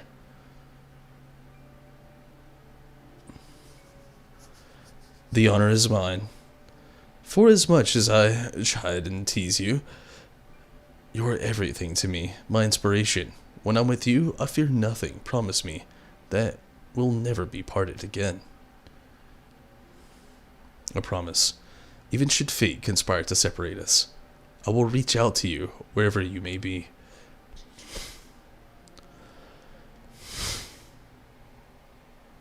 And I will come running.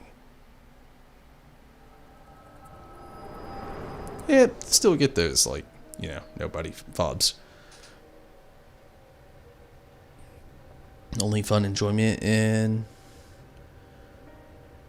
the ecchi series these days. Not because, ooh, what is that? Etchy? I don't think I know what that is. Like the meme?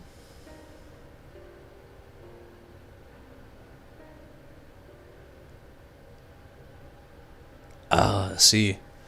I mean, I don't really watch much.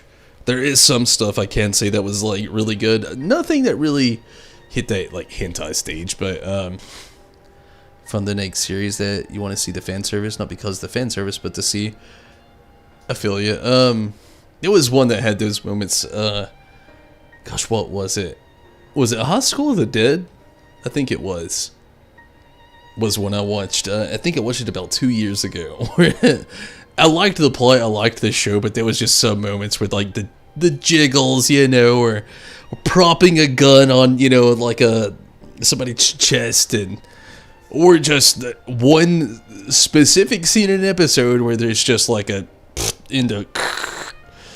There was another one I actually watched too. Was it Akame Got Killed? It's something like that. That has those moments. It doesn't get really that far, but it has its moments. But it was really short ones though. That's another one of those moments where I kind of say like most of the anime that I do like is more short than like series. I hate to say it, but I do prefer more of the short ones. We're destined to find each other, to awaken our buried past and be born anew. Though our brethren employ crystals to return sundered souls to their office. Without them, such a feat was beyond my reach, but becoming one in mind and body, my memories are yours. At last you have awoken. Now, the time has come to restore our world to the utopia it once was. Let Gaia go. You are not worthy to speak that name. If you must call her anything, use the name chosen by her parents, if you even know what that is.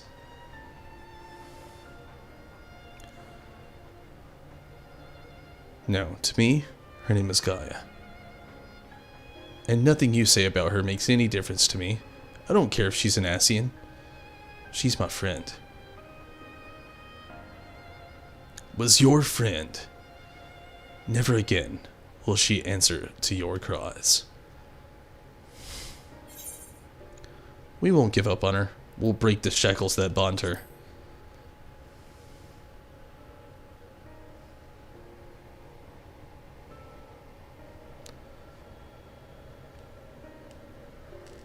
Your wicked schemes have gone far enough. We're taking Gaia back. To be honest, lately you feel like we're the true villains?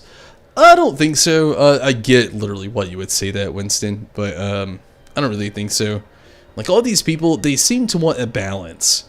But, like, I like if I could compare it to anything like the thing Star Wars, you know?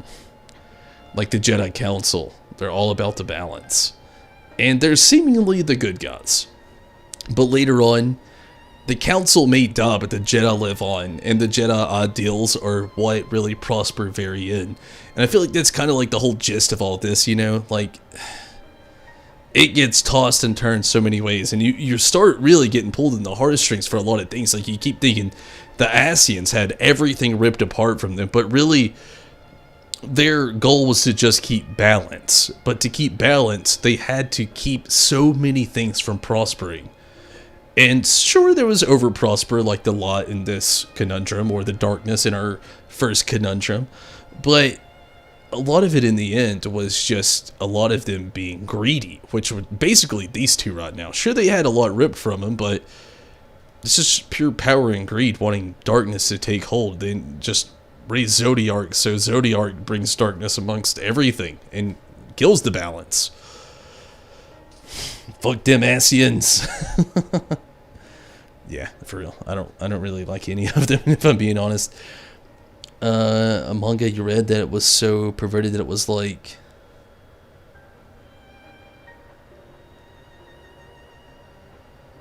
damn. That's intense.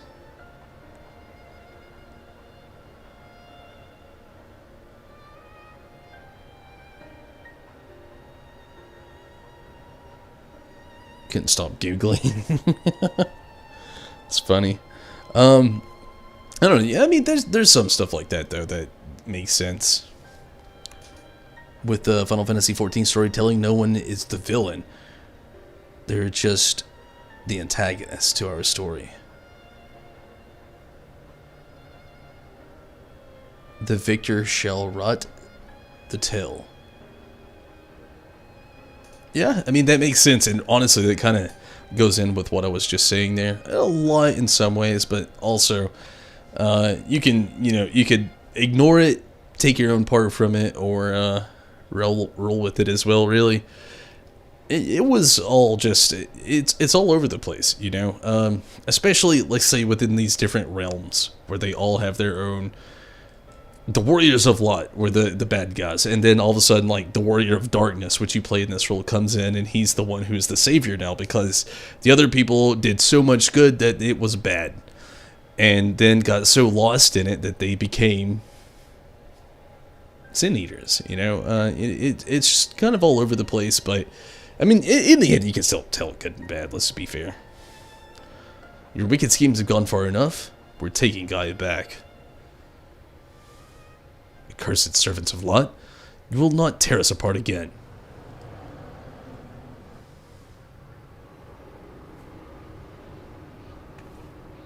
Again, she is the adversary of Lot. What is this? Visions of Malmond? A summoning? She could stop this, and she does not. All your hopes and fears turned against you. There is no escape from your past.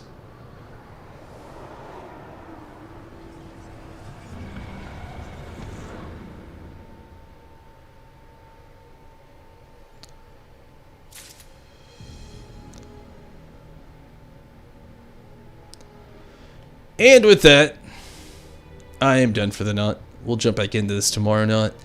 I'm getting tired. I have a very big day planned for me tomorrow, and I was on here actually a lot longer than I thought it was going to be. Almost 4 hours. I do thank you all for watching, everybody on YouTube, Facebook, and Twitch.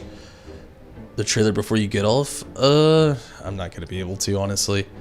I'll have to watch it after. But I will watch it, I promise you that. If you want to catch the stream tomorrow, we can have a follow-up chat on that. I just legit, like, I gotta get off now. It's late. It's almost 3 o'clock in the morning. Here's 2:41, and we have a birthday party for our oldest tomorrow. So I gotta get off here. I'm very tired. I'm honestly a little hungry too. So good night to you as well, Winston. Don't have to get off. I do have to get off, actually. Again, we have a very big day planned tomorrow, and I've got to get a lot of rest. Happy birthday to them. Yeah. It's Amaranth. And, yeah, she actually turned 10 on Wednesday. Her actual birthday party's tomorrow. Got a lot of my family coming, and a lot of Stacy's family coming. And, we got to get it very prepared for a lot of that. We did a lot today, which is why my sinuses are all jacked up. Stacy's dad and I actually did so much with the yard work today. It was insane. I neglected to do a lot of it due to switching jobs and lots of my free times.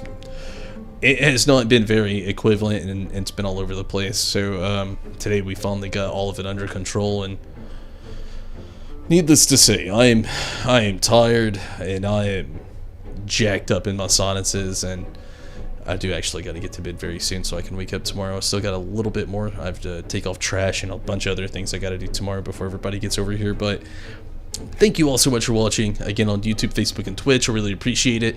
And I will watch that trailer, I promise you. Would you rather call you Toke? Toke Dase? I'm not sure what your preference is there, but I thank you also so much for jumping on Twitch tonight. And everybody, thank you so much for your support.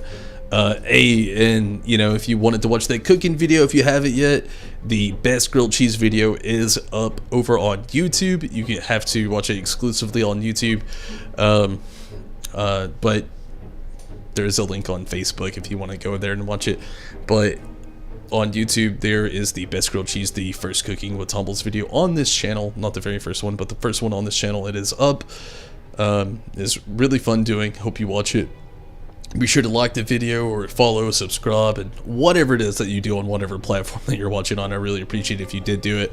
To everybody watching on YouTube, Facebook, and Twitch. But until then, and until next time, I'm out of here. Hopefully you can catch me tomorrow night. I will be... Actually, I may not be on here tomorrow night. So, if I'm not, don't hate me for it. If you don't already follow on Discord or are in on the Discord channel, please you can jump in there. That's the best way to find out. It's where I notify everybody if I'll be streaming or not. Or if I call a stream off, actually. I'm usually streaming every night, but if I call one off, that's the place I hit up.